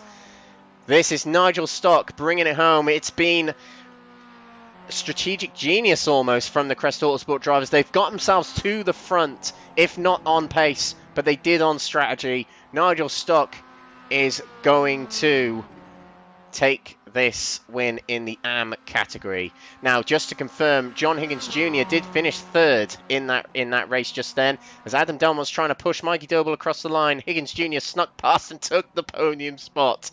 But Nigel Stock here will bring it home for first in category. What a win that is for Nigel Stock. He'll be very pleased with that. And it's on 1-2 in the AM category for Crest Autosport with Apex Tracks, as William Fall, with a majestic drive from him, takes second place. Further back, now it's going to be close in the AM category, I do believe. Now, I don't think Nigel Stock has done enough to win the championship. I do think it is out of reach there. me just double check that. Yes, the gap between first and fifth is 54 points, and the gap between Nigel Stock and Sam Smith is more than that. So Sam Smith in fifth place currently. If he brings it in and there's no post-race penalties, he will take the AM category championship here. He's going to limp it to the line here. I think he's trying to limp it home. He finishes behind Matt Emmons, who takes fourth place after the dramas he had today. But Sam Smith's going to take the AM category championship in the Next Gen Racing MX-5 Cup. Brilliant season for Sam Smith in the AM category. He takes that championship. Indeed, Alex. And just one thing there, whilst we couldn't see him on camera as we saw our AM champion come to the line, Jamie Nicholson in the end, keeping in mind that he dropped all the way to the back of his class early on this race. He finishes P3 and he's been doing donuts there underneath the donut billboard, and I can completely understand why, because that's a P3 I don't think he or anybody could have expected for the Evolution Sim Racing driver, and credit to him. That shows you what happens when you stay in it to win it. That's actually, I'm glad you mentioned that. That's a very, very good point there, Paul. Congratulations to Jamie Nicholson, who didn't give up. Did not give up. He didn't decide to quit out the race. He kept going, and he brought it to the end, and he got himself a bronze medal or a third place trophy, whichever way you want to put it, at the end of that race. Bravo to him indeed. But as per the TBC announced by Paul Walsh, Chris Staines is our driver of the day, purely for limping it home on the limited fuel that he had, and he got it home. Fuel saving for pretty much the entire race, and it paid off. He took a win, and he took second in the championship, I do believe. So a big congratulations to him. Now comes the point where we are going to look at the classified race results first of all, and after that we're going to go to some interviews, and then we'll round up the championship results. So our race winners were Chris Staines in the Pro category and Nigel Stock in the AM category. But second place overall goes to William Chadwick, who didn't quite have enough to get past Chris Staines at the end there. John Higgins Jr. sneaks through for third place in the end, with Mikey Doble finishing fourth and securing the championship for himself. Adam Delman, fifth position, having qualified in the top 5. He finishes in the top 5 as well, but a good race for him and a good result in the end. Nick Clibb in 6th position with Dan Skinner in 7th, with Jamie Dory, our league host, finishing in 8th place. And just want to say big thank you to Jamie Dory for putting on this series, and I'm sure we'll get a word with him a bit later on. On to the AM category drivers, and the finishers were Nigel Stock from William IV, making it a Crest Autosport 1-2 in the AM category. Jamie Nicholson, as Paul just mentioned, majestic drive to finish the race and finish it in 3rd by just not giving up. Well done to him indeed, with Matt Emmons also with problems in that race, but he comes through into 4th place. Sam Smith finishes 5th place, securing the AM category championship, with Lee Horne finishing 6th in category.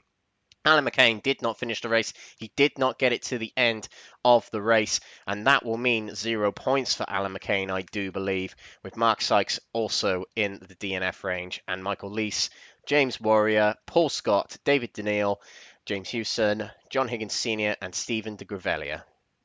So there are the results there. So, Paul, quite a lot to talk about in that race, and we're going to have some interviews, but a little bit of a roundup of the race from yourself.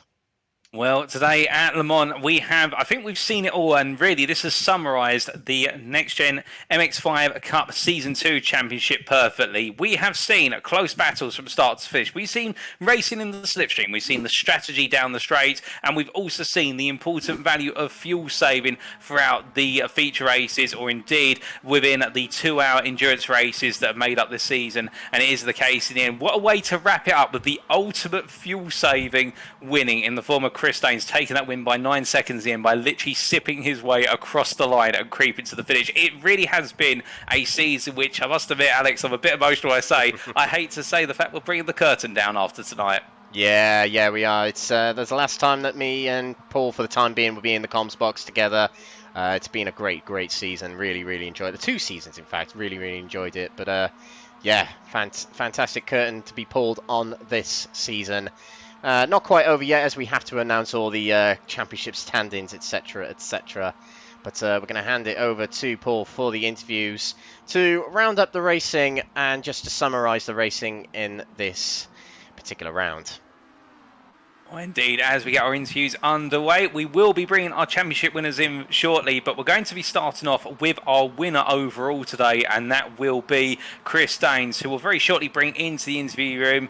It's the case that in the end, just being able to fuel save as much as humanly possible, and now he does join us in the interview room. Chris, a race, I think, which nobody could have predicted the outcome, and particularly your ability to fuel save. And in the end, you crossed the line 9 seconds clear of the rest of the field. And, well, I'll tell you one thing, you've made me speechless. I don't think Alex could quite believe it, so much so. I think he's busy himself with putting together the provisional championship standings because he's so speechless. Just how do you feel taking the win in the season finale? Oh, this is my first interview this season in MX-5, and I had to jump in for this one because that was absolutely awesome. I mean, the one thing I'm good at, and the one thing I've always been good at, is fuel saving. You know, racing side by side, fair enough, but pace-wise, I just don't think I've got the same pace as Chadwick and Doble. I haven't. So the only thing I've got in my arsenal is the fuel saving side of things. And I know with Doble and Chadwick being so fast, they're more than likely going to use more fuel than me. So I just thought, you know what, I'll sit behind them for a while and fuel save. And actually, I fuel saved right until the last lap, from lap 1 to lap 25.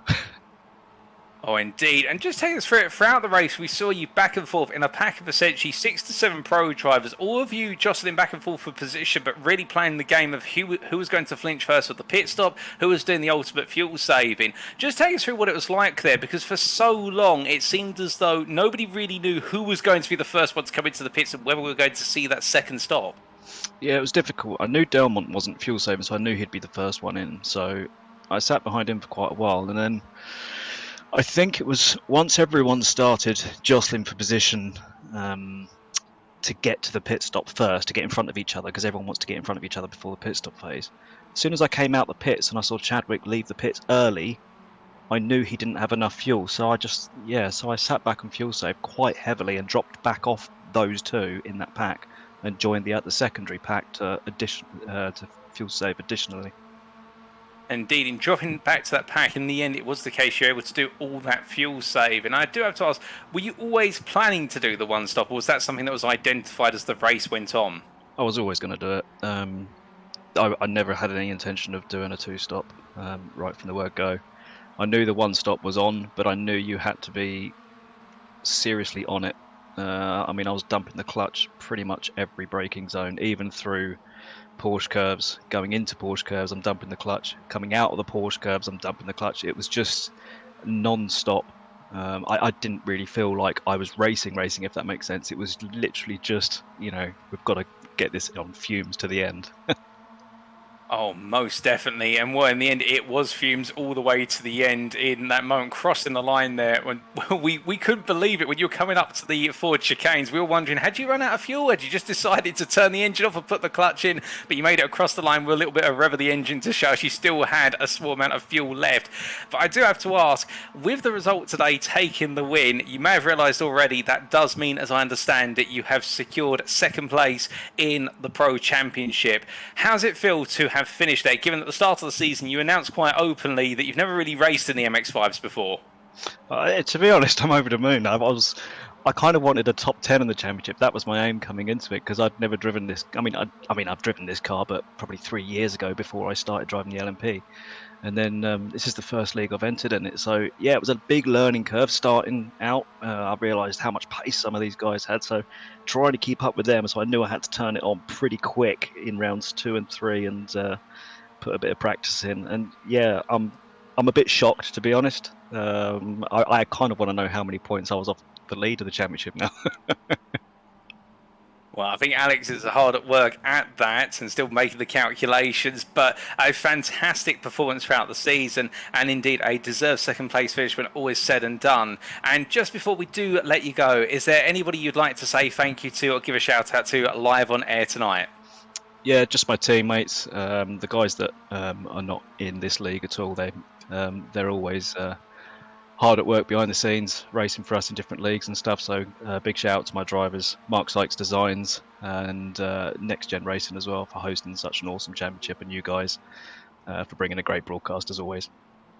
Well, it's our pleasure. I'm sure everybody you mentioned there will appreciate it. But with that, Chris, thank you for joining us in the interview room. Congratulations on the win today, and congratulations doubly on second place in the Pro Championship in your first season of the MX-5 Cup. Thanks, Doc. Can I just quickly say it was a shame not to see Liam McNeilly, so I do hope he's okay. Wish him all the best, whatever he's doing. So it was a shame not to see the final showdown with him there, but hope to see everyone back for next season. Thanks a lot. Oh, well, definitely, if he's tuning in, he'll appreciate that message. And if not, I'm sure the message will be passed on, but we do hope he's okay as well. But have a lovely evening, Chris, and we'll hear again from you soon. Thanks a lot, guys. Bye-bye. So hearing that from Chris Daines, very happy with his performance tonight, and indeed very heartfelt word there to Liam McNeilly with regards to his absence. But it was the case today. Chris Daines had everybody on edge whether he could make it to the end, and in the end he did, and has ended on one of the ultimate highs, if you will. Not quite enough to take the championship, but good enough to take P2 in a very hotly contested Pro Championship season. But now, coming from our P2 finisher of the championship to our P3 finisher, it is the case. It's time for us to interview William Chadwick here, the Team Fordzilla driver, and as we do bring him into the interview room very shortly, as he joins us in the interview room, Will, a difficult day of the racing today. It was all on the line at one point to take the win in the Pro Championship versus Mikey Doble, and then in the end it swung the other way with Chris Daines pulling off the one stop to your two stop. Just how do you feel about tonight, given the misfortunes you've had over the last couple of rounds? Does it feel bittersweet again tonight? I still don't really know who won. I think we'll have to go back over it again because it was so close, and there's so many weird things. We dropped rounds because we had a 4-rounder, we had a 2-rounder. I missed a race at Red Bull Ring because of misregistration, etc. So I think it'll need to be looked over again. But congratulations to Chris for the time being, obviously, because he is the champion. And I don't. So, I mean, the whole race was complete strategy. Like, I was constantly crunching the numbers, thinking what I have to do. So my initial thoughts was, me first, Mikey third, won the championship. Because I got pole, which was 2 points. And then, when I dropped back, it looked like a slowdown, wasn't really a slowdown. And got the fastest lap. That was to make sure I got the 2 points for fastest lap. Because I knew I needed 2 fastest laps, and Mikey to finish third. Sorry, a fastest lap and a pole. And Mikey to finish third for me to win the championship by 1 point. I believed. That's what it was, and I think it was correct. And then, halfway through the race, it was like, okay, like I can make it on fuel, but I'd got to slow down, and I needed to either choose to go with Mikey, or stick to my original strategy, not knowing anyone's other fuel situation. So I knew it was hard for me to make it on fuel. I had a few push laps here and there, which cost me a bit more. But I didn't know anyone else's situation on fuel, so I thought, well, I have to go with Mikey, because Mikey's the one that's directly in my head. I know exactly what I need to do. If I could have made it on fuel at 1 point, and if I'd stayed with Chris and beat Chris, obviously that would have had Mikey third, and maybe I would have won the championship. But it's split-second decisions on what you have to do, because it was so the setup was beautiful for it, because it was so close on fuel to make it across the entire race. It made it such an on-edge decision, and as you saw how slow Chris's last lap was. I know I've talked a lot. Oh, that's no problem at all. And indeed, I think you're summarised in that very succinct summary what we've been feeling all the way through the race of the commentary box. Just so much going on and so many unpredictable moments. Plus, and really, as you say, this race being all about strategy. And I have to ask, was the intention always to go for the 2-stop in this race? No, I wanted to go for a 1-stop. So I always wanted to go for a 1-stop. I wanted to make it on fuel. But I knew if Mikey made it with me, and it was an easy second for him, then there's no point in me doing it. So that's why I switched at the last minute when I got that slowdown at the Mulsanne corner, and that's why I switched the strategy to go with Mikey to affect what I knew in front of me. But yeah, no, I originally was 1-stop, and I was always planning for a 1-stop. I see, and well, the back and forth, and in the end having to switch to the 2-stop, it wasn't as though it was without major battles between yourself and Mikey Doble, and particularly when you both emerged from the pit lane to go on to that final lap. We saw the two of you in a number of side-by-side moments, both hair-raising moments for me and Alex, in the fact that it was just so close. But obviously you had to beat Mikey Doble to the post, and in the end, brilliant racing between the two of you. And I think that really summarises the season you've had, albeit with some down points. I think you've enjoyed the racing through and through. Oh, of course I've enjoyed the racing. It's been a really, really good championship to contest. And, I always say the Mazda's a nice equalising car, and it enables this type of racing. It doesn't matter I think skill is not as important in this car as it is in many cars. It's strategy, it's knowing what to do at the right times, and of course the experience of racing helps, and being slightly, you understand racing a little bit better. It helps, but it's not the be all and end all, because as you've seen today, how close it was between so many cars and how many strategies there were at play. Like I said, it's a great equaliser. Oh, indeed. And when you look back on this season, because it has been a season of a number of triumphs for yourself, I have to ask, is there one particular round or one particular moment that will always stay in your memory? Knockhill. Triple. So, got to have Knockhill in the memory. The backing up of the last few laps and the strategy of this race as well has got to go into it, because I assume you saw me backing up, because I was heavily slowing Mikey down, because I had to do something. I literally apologised to him on the radio. I'm like, sorry, I'm doing this. I have to. Either Lamar, the backing up, this is the strategy in general, or Knockhill, where I got the triple win. Oh, indeed, and it was a fantastic performance at Knockhill, one that we'll definitely remember for the seasons to come. But just before we let you go today, is anybody you'd like to say thank you to or give a shout out to live on air? Well, I've been on live on air for the entire time, but as always, I will thank Team Fordzilla, I'll thank Jose, I'll thank Liam, who's really unfortunately couldn't make it tonight. But I thank him for all the effort he put in across the season. Thank you too, league organisers, Jamie, Chris, Alex with the spreadsheets, etc.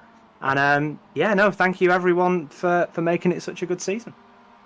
Well, and likewise, thank you to yourself, Will, and the guys at Fordzilla taking part and really delivering the racing action week in and week out. And we do send our best wishes to Liam and hope he's doing okay. But with that, whether you finish P2 or P3 or taking the win in the Pro Championship, one thing I can say for certain is congratulations on your second place today. A brilliant result and really a well-deserved second with all the battling. And we hope to see you back out of the circuit in the Next Gen Series in the near future. Thank you very much, Paul. Thank you very much, Alex. Good night, guys. All the best. Have a lovely evening. Well, we've interviewed two of our drivers now. Our winner from today of Chris Daines and our second place finisher of William Chadwick. And it's only fair that we now come to Mikey Doble, our fourth place finisher, and indeed a driver who was right at the heart of all the drama in the pro class, as we do very shortly bring him into the interview room. And in fact, as we do bring him on in now, here's the case as Mikey joins us here. Mikey, a race not without drama and a lot of late permutations, and in a fourth place finish as you crept across the line with Adam Delman giving you a push across the line. How do you deal with today? It must have felt like a roller coaster of emotions. Yeah, I mean, just trying to calculate the point situation all the way through the race wasn't easy. It was a game of strategy right from the beginning, to be honest. It wasn't about pace, it was about fuel saving, and it was about trying to eke out that extra little bit at the end. And it all got very dramatic at the end, and unfortunately it caught me a bit off guard, actually, running out of fuel with a couple of corners to go. And then unfortunately Adam ran out just shortly after me as well, so we were both limping across to the line. Oh, indeed. It did look very difficult out there. Very close racing up and down. I have to ask, was the strategy always to go for the two-stop, or was it a very last-minute switch? Well, I was going to try and run the second tank all the way to the end, not realising it would be that close to the end of the race. There was a point with maybe 3 laps to go where I was thinking we might be able to go right to the end here on this tank. However, William kind of got in front of me and was trying to obviously back me up to allow others to catch. So I thought, if I've got a pit anywhere, I'd short pit him to try and get some clear running. And it turns out that there was potentially the fuel there to go to the end if I'd have committed to that strategy like Chris did. Oh, indeed. And the strategy being so important here today, and the commitment, and Chris committing to the one stop, where everyone else, including yourself, having to go to the two stop in the end. And I have to ask, with all the battling back and forth and the swapping of positions, particularly down the Moles End Straight and the run to Indianapolis, just take us through in your mind just the risk versus reward, because we saw so many times you'd be leading the pack, then fall into the back of it, then into the midfield. Just what's going through your mind in those situations, given especially the sweltering temperatures we've been experiencing? Yeah, I mean, the last 2 laps were quality racing, really, between me and Will. It was the only proper 2 laps of the race where we was actually going hell for leather at each other to try and pass past one another. Will for very different reasons, because he knew that he had to beat me by more than one position, so he was trying to get ahead of me to then sort of back it up mid corner, which is fine. I'd probably do the same in his situation.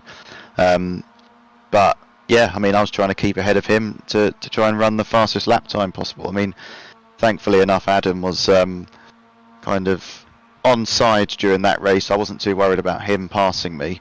But yeah, I think it seems that John overtaking me about 10 metres before the line might have stifled my chances.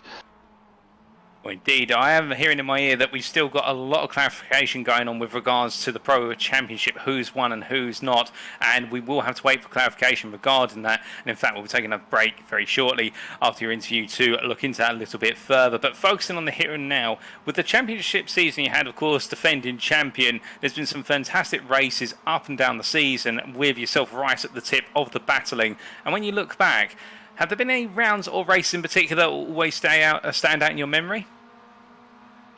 Yeah, I mean, it's been a season of highs and lows, to be honest, this one. It doesn't get any easier. I mean, the track selections are changing, getting more unique by the season. We've had a lot of competitive drivers in the championship this year. Yeah, it's a shame that McNeilly couldn't continue and finish off the season, because he was the man to beat pretty much throughout. But no, I think the whole season was pretty frantic. There isn't really one race that sticks out in my mind as to something that was better than all the others. Well, it is the case. We're very happy to hear how frantic the racing action has been, and we've seen it from the commentary box. We can only imagine what it's been like for yourself down there on the circuit with all the other drivers. But just before we do let you go, is anybody you'd like to say thank you to or give a shout out to live on air? Yeah, well, firstly, big thanks to Jamie, Lee, and the whole of NXTGEN for putting on the series. It's my 4th series now with NXTGEN. It's been a pleasure to race with you guys, and to you and Alex for great coverage that my family and friends thoroughly enjoy on a Monday night. Long may it continue. And to my family that are that have gone a day before me, or should I say, I've delayed my holiday by a day to compete in the last round of this, but I'll be joining them down in sunny Devon tomorrow for a couple of bevies on the beach, no doubt. And to my grandparents and auntie and uncle, who I presume will be watching us from the south of France in the villa. Oh, very nice. And well, we appreciate you delaying your holiday by a day to compete in the season finale. As I can't quite say congratulations on your championship position yet, because there's still a lot going on in the calculations there. But what I can say, as always, Mikey, thank you for joining us in the interview room. Congratulations on the 4th place finish today. And regardless of how the championship plays out, whether you're still champion come the end of tonight or not, it's been wonderful seeing you race this season. We look forward to having you back in future seasons. Yeah, cheers, guys. All the best. Okay. So as we heard there from Mikey Doble, I think, Alex, you're back now? Yes, I am. We are going to break off for a quick break, ladies and gentlemen, because the points need clarifying. It's very close, and we just need to confirm that all is correct. So we will be back very, very shortly for the announcement of the champions of the Next Gen Racing MX-5 Cup. Don't go away.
Welcome back, ladies and gentlemen, to what has been the finale of the Next Gen Racing MX-5 Cup Round 10 at Le Mans. So here we go. We are about to round off the championship standings, and we'll start off with the teams, doing it in a slightly different order to what we usually do. So in the teams championship, and we'll interview the main person from the team very, very shortly. But pleased to present that Next Gen Racing Team Orange have secured the Teams Championship for the Next Gen Racing MX-5 Cup on 2,745 points. Next Gen Racing Team Orange, which consists of Adam Delman, Lee Horne, and Jamie Dory, take the Teams Championship. Second place is Crest Autosport with Apex Tracks, 190 points down, and they consisted of Nigel Stock, Ollie Peters, and William Foyle. And third place to Liam McNeilly and William Chadwick, forming the Team Fordzilla of 2,387 points, 358 points down from the top spot. A big congratulations to the top three and all teams that took part in the championship. They are the Teams Championships. We kind of knew that it was going to form this way, Paul, but yeah, Next Gen Team Orange, they started off the season not so well with Lee Horne having a few bad rounds. He got put from Pro category into AM category. Jamie Dory had a couple of good rounds at the start, but towards the end of the season it tailed off a bit, and Adam Delmont, we know of his bad start to the season, but considering the seasons that they've had, that's quite an impressive result to win the Teams Championship. Would you agree?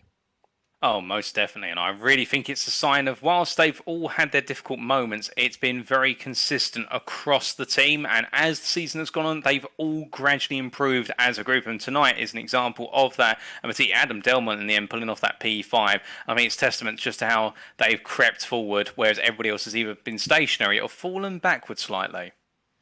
Absolutely. So big congratulations to Adam Delmont, Lee Horne, and Jamie Dory. Moving on now to the next load of championship standings. So this is the one that's been the big talking point behind the scenes. So we're going to go to the Pro category championship standings, and we will be interviewing our championship winner. But to our surprise and to everyone's surprise, and with that stroke of genius at the end to take not only the win in the race, but also the win in the championship, Chris Staines has won the MX-5 Cup in the Pro category. A little bit of a mathematical error on my part, I do apologise, but Chris Staines did get enough points, and Mikey Doble did not do enough to get the championship win, with Higgins Jr. passing him at the end there. It was enough for Chris Staines to take the championship by 8 points from Mikey Doble. Mikey Doble's reign at the top has officially ended. Chris Staines is your champion of the MX-5 Cup. 8 points ahead of Mikey Doble. Second place for him on 614 points, and he finishes a further 13 points ahead of William Chadwick. A big shout out also needs to go out to Liam McNeilly as he finishes in 4th position. He missed this final round and he could well have done it if he turned up tonight, but unfortunately he had family matters to attend to, and wishing him all the best with whatever it may be. So there we go. There are the Pro category standings, and we are going to bring in for an interview now. We are going to bring... I thought we were going to bring in Chris Staines for an interview, Paul, but by the looks of it, he's not about. So, Chris, if you can hear, get on Discord, mate. But, let's... Paul, just give a roundup of Chris's season. Well, I think he's come back into the interview waiting room, Alex, so I will bring him on in here, and I think we'll hear from him again and his thoughts as he does rejoin us in the interview room. Chris, I only spoke to you moments ago, and, well, now that the calculations have been done, sorry for yoinking you back in here, but, well, I think... How's that changed your thoughts now that we've had confirmation that you've taken the championship at the final curtain? I'm smiling from ear to ear. I can't believe it. I actually can't believe it. It's a weird one because, you know, seeing my team name above these amazing drivers and teams it's mind blowing. I must admit, this isn't a car I'm sort of very good at. I don't think. I mean, I don't know. Maybe I am. I really don't know. But this is a bit, a little bit speechless, to be honest, because I really didn't think. I didn't come into this round to win the championship. I come into this round just to have a wicked race, and this is just, I'm a little bit lost for words, to be honest with you.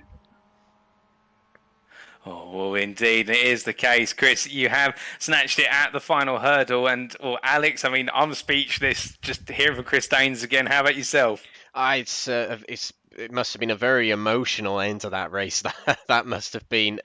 It, even without knowing about the championship, it was a very strange end to that race and a stroke of genius from yourself, Chris. Now this has happened. There's going to be more seasons on the horizon for next gen racing when it comes to MX-5s and touring cars and Porsches and that sort of thing. You're now stamped in the history books of next gen racing. What's the plans for the future now? More championships? Yeah, I mean, obviously, I'm looking forward to an announcement, hopefully, of another LMP2 championship. As soon as that's up and running, I've got to come back and try and defend the title in that. And I suppose I've got to do this again, haven't I?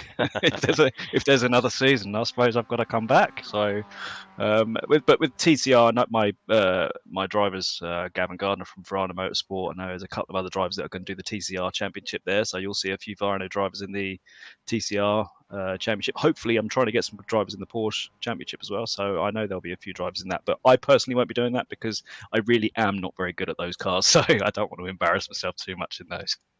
I mean, Chris, you said that about the MX-5 that you didn't have too much, and look what you've done here. I mean, is that doubling down? Yeah, but this is a bit different. I mean, look, listen, MX-5 is very. I remember Chadwick saying it before. MX-5 is a very different kettle of fish from what I've learned in my brief history in this. It's more about having the right tow at the right time. You can be like. I've proven I can be side by side with two 8,000 IR rated drivers, and there be nothing between us. And a 1,000 IR driver as well could be battling with us. So it's all very, very close, and that's the beauty of MX-5 racing. It's so close. It gives everybody a chance to win.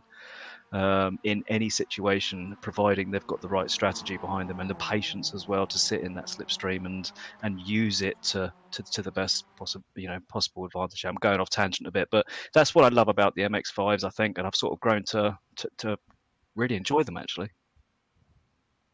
Oh, indeed. Well, Alex, sorry. No, I wasn't going to say anything.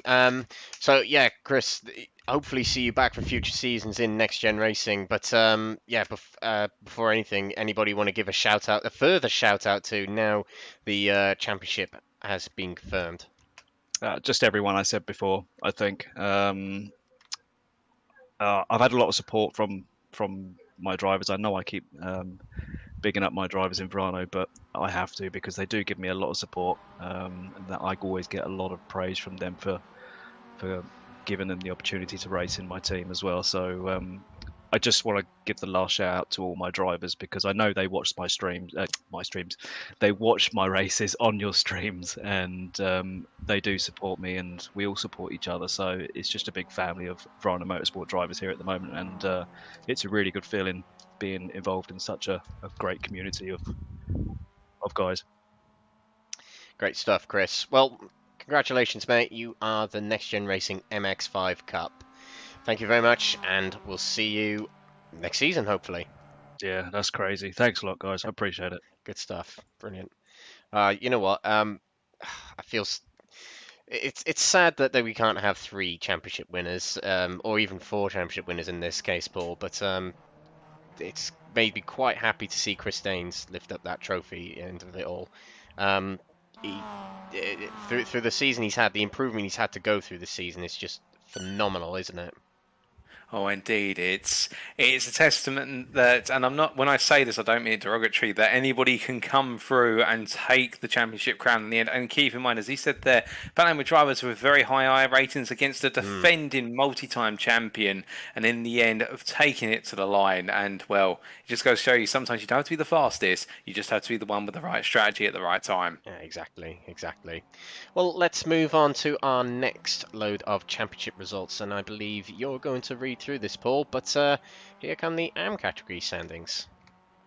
Well, indeed, as the AM category standings load, very shortly here. It will be the case. I'm very happy to announce that after 10 rounds of racing, Sam Smith from Simtech Excite Racing has taken the championship crown, 24 points clear of Nigel Stock in the end. Nigel Stock jumping to P2 at the finish there, 20 points ahead of Lee Horne after a very difficult day for Lee Horne.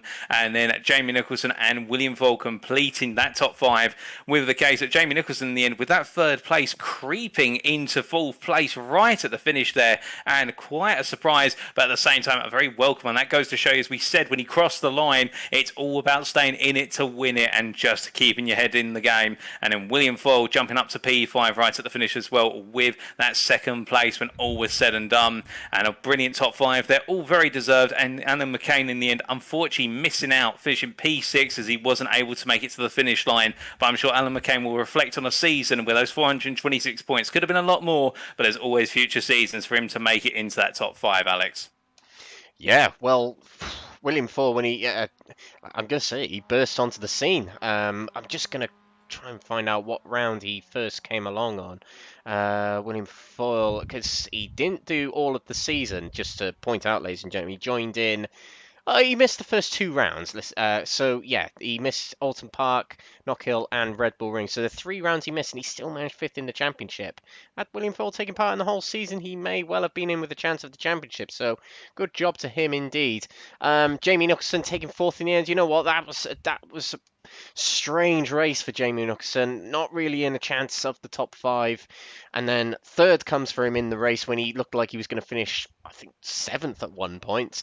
And he takes 4th in the championship as well. That's just a dream come true for him, I imagine, for Jamie Nicholson. Lee Horne, really unfortunate for him. The incident will be looked at by the stewards, I'm assuming.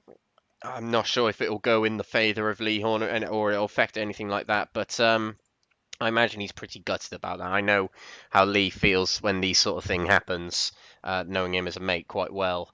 Really unfortunate for him, but he'll come back fighting next season. Nigel Stock, he's definitely not the quickest driver in the AM category, but Chris Staines isn't the quickest driver in the pro category. But Nigel Stock did what he had to do in this season to secure 2nd. And you know what? A little bit more luck on his side. He might have been in with a bigger chance of winning this championship coming into tonight. So expect big things from Nigel Stock in future seasons. But Sam Smith, consistent results all the way across the season. He started off at the Red Bull Ring, bang, right out the blocks. First, and 4th at the Red Bull Ring.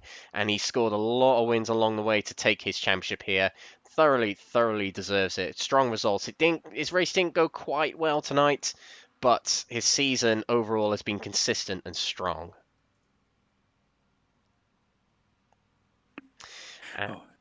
You okay, Paul? Yeah, all good. Sorry, it's just a case I was about to sneeze there. Hay fever's playing up very late in the evening.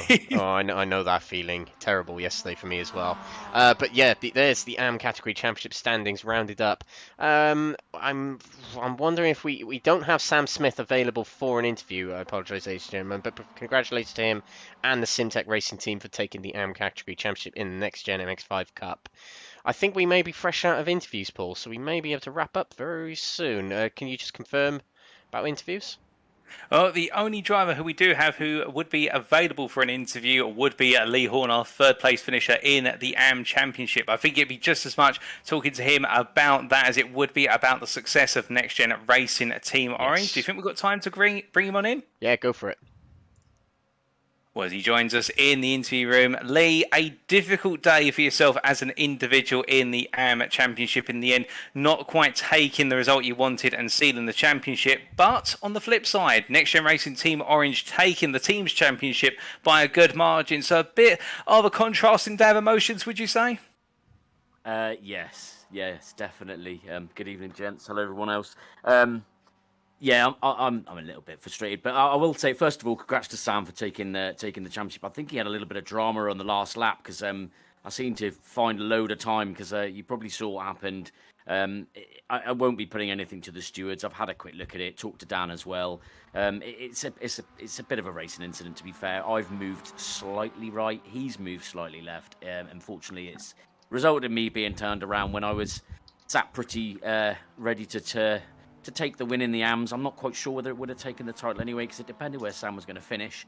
But all in all, yeah, it's been a fantastic season. I really enjoyed that race. Yeah, it hasn't quite ended how I wanted it for me personally, but for defending my title, I'm quite happy from last season's Pro-Am Championship. I'm quite happy with how things have gone, and for me, of more recent times, it's more important just to be enjoying my racing, and I've thoroughly enjoyed it right through.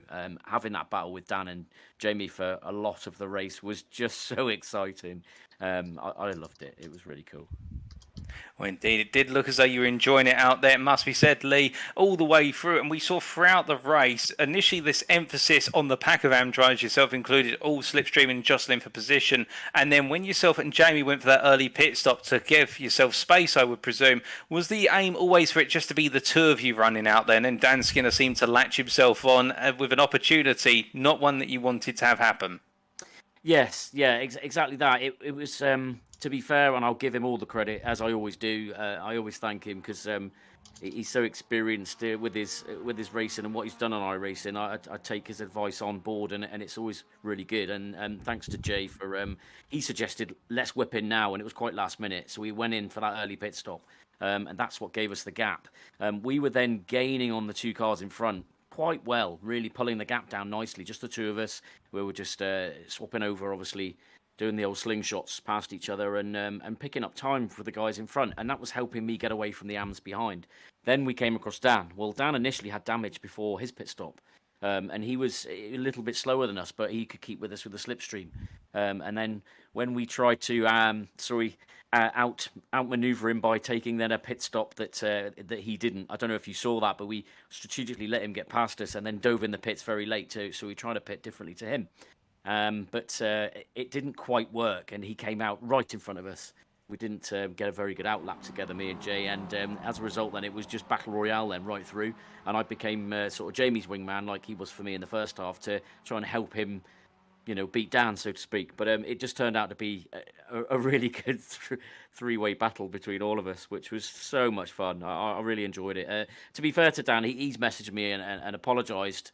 I said to him he didn't need to apologise. It's a racing incident. It is what it is. I think going back in time where I wasn't managing myself so well, I'd be pretty annoyed and upset now. But I just had a really, really good time, and with the racing up to that point, and it was a couple of laps from the end. So that's what happens sometimes. Move on, live and learn, and on to the next season. Oh, indeed, most definitely. And it's absolutely great that yourself and Dan Skinner have been able to reconcile the differences with what happened and treat it as a racing incident. And really, in a championship campaign, which has seen a good number of highs and a few less lows, although today, arguably, perhaps one of those lows. When you look back in your defence, unfortunately not making it a successful defence, but are there any rounds or particular moments that always stay with you going into future racing seasons? To be honest, there's so many good memories. There's so many good things, with your personal progression of improvement as a driver. I don't hang on unless you obviously document it on your YouTube channel or something like that. Hang on to individual incidents. It's more about just, or not incidents, individual maneuvers or things that happen. It's for me now at my age. Obviously, I'm not one of the younger drivers in the sim racing world. I'm not the oldest, but ticking on and close to 50 now. And I just being here and enjoying it with competitive races is what it's all about for me. And that's what's happening season on season. And I am, in fact, I am improving as well with the helps of the youngsters like Jay helps me a lot, and others. So it's all good. Oh, indeed. That's absolutely great to hear, and a very good point of reflection in terms of that improvement as the races and the rounds go on. And just a quick word on, obviously, the Epic Next Gen Racing Team Orange. We saw at the start of the season, all three of you really struggling at the start of the season and major points being dropped. But as the season's gone on, you've been the team that have really come together and delivered round after round. Has there been a lot over the course of the season sort of talking about the races after each round and thinking, we've got to step up? Because you guys have definitely turned that decline at the start of the season around and gone upwards. Yeah, to be fair, again, it boils down to Jay because he's had a good old go at us going back a few rounds back, saying I nearly swore then, how rubbish we have been in the past as a team. And we see other teams, working for each other on track. and seeing them do things, as a team would do for each other, even to the point recognizing how some teams have worked together. For example, LMP's helping GT3s go quicker. They're in different classes, but because they're in the same team, they're helping each other out. And Jay sort of cracked the whip a bit with us all and said, "Come on, man, we're looking a bit silly here. We need to up our game and just improve as a team to help each other out, fairly, but on track." And I think that gave us all the G up that we wanted, and we put our heads down, and yeah, it's been successful.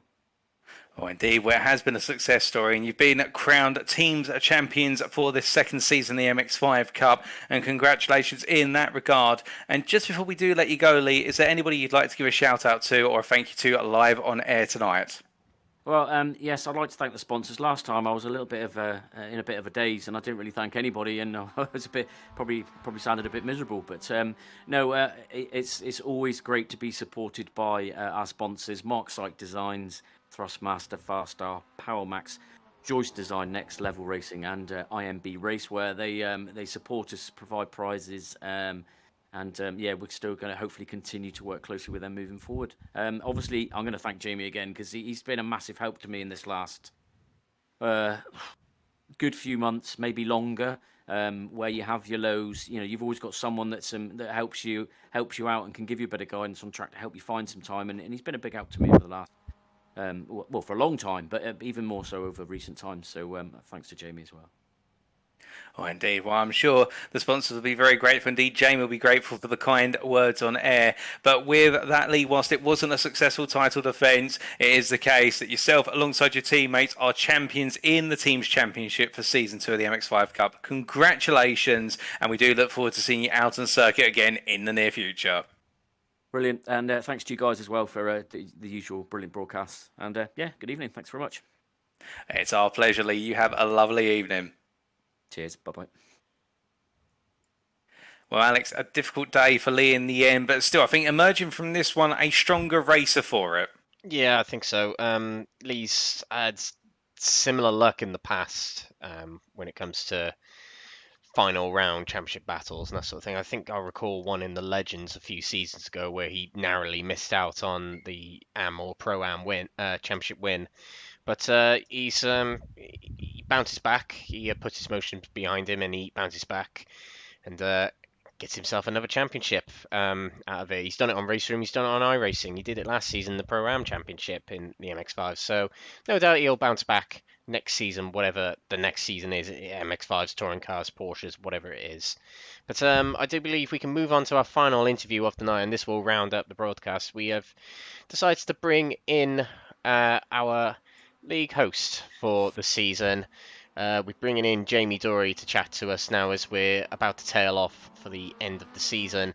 Jamie, final round.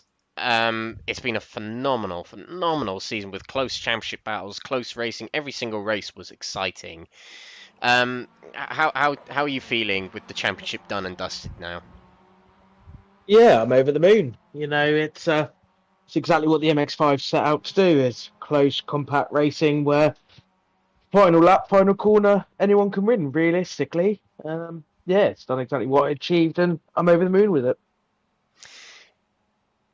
Yeah, well, as I mentioned, every race was just close. And quite a lot of exciting stuff coming up for NXTGEN over the next couple of months. We've got touring cars starting on Thursday, of which a lot of these drivers are going to participate in that league, myself included, by the way. Monday's MX-5s, I believe there's something going on soon for MX-5s. This Tuesdays is going to be the Porsche League. What are things looking like on the horizons for NXTGEN at the moment? Yeah, we just need to push a bit more. I mean, we're a very mid-pack mainstream league. We're just trying to push for that extra little bit and rival some of the big league guys.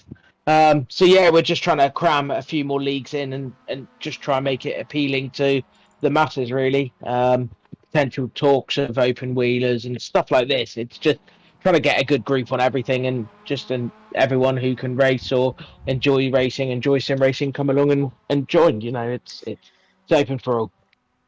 So how can anybody who has iRacing or any other associated sims with NextGen, how can people get involved in the racing here at NextGen? Yeah, so obviously look on Discord, Next Gen Racing. You've also got Facebook, Next Gen Racing, as well. And shortly we'll be having a website up where everything will, in time, filtrate through. So yeah, if not, have a little look around on the streams. Obviously, yourself at Crest Autosport and Crest TV, you know, in close affiliation to you guys, you do a lot on Race Room if people feel like that. And yeah, vice versa. We're in close allegiances with you guys, and yeah, it's if people fancy Race Room, come through us, and we'll point them towards you, and iRacing maybe likewise with you guys. So yeah, many ways. Appreciate the mention. Yes, so as we're about to tail off tonight, Jamie, just want to say thanks from me and Paul for hosting the series. We thoroughly enjoyed commentating and broadcasting this series. But before we tail off, anybody you want to shout out or give a thank you to? Well, yeah, just everyone who participated, entered. Obviously, without them, it wouldn't be where it is. Obviously, Next Gen as a platform, a lot of things, a lot of time, sweat, blood, tears has gone into it, literally, to be able to build a platform on. Yeah, to everyone who's been a part of it, especially you guys, you know, spending a lot of time in the comm box, trying to keep people entertained, losing your voice a few times, I've heard, and keeping up with everything. Yeah, just everyone who's been a part of it. A massive thank you. Without you, we wouldn't be where we are today. Oh, excellent. Thank you very much, Damien. Thanks for hosting a great series. We'll see you next time on a Monday, Tuesday, or a Thursday. Yeah, cheers, guys. There we go, Paul. That was Jamie Dury giving us the last words of the season. Over to you now for your last words of the season.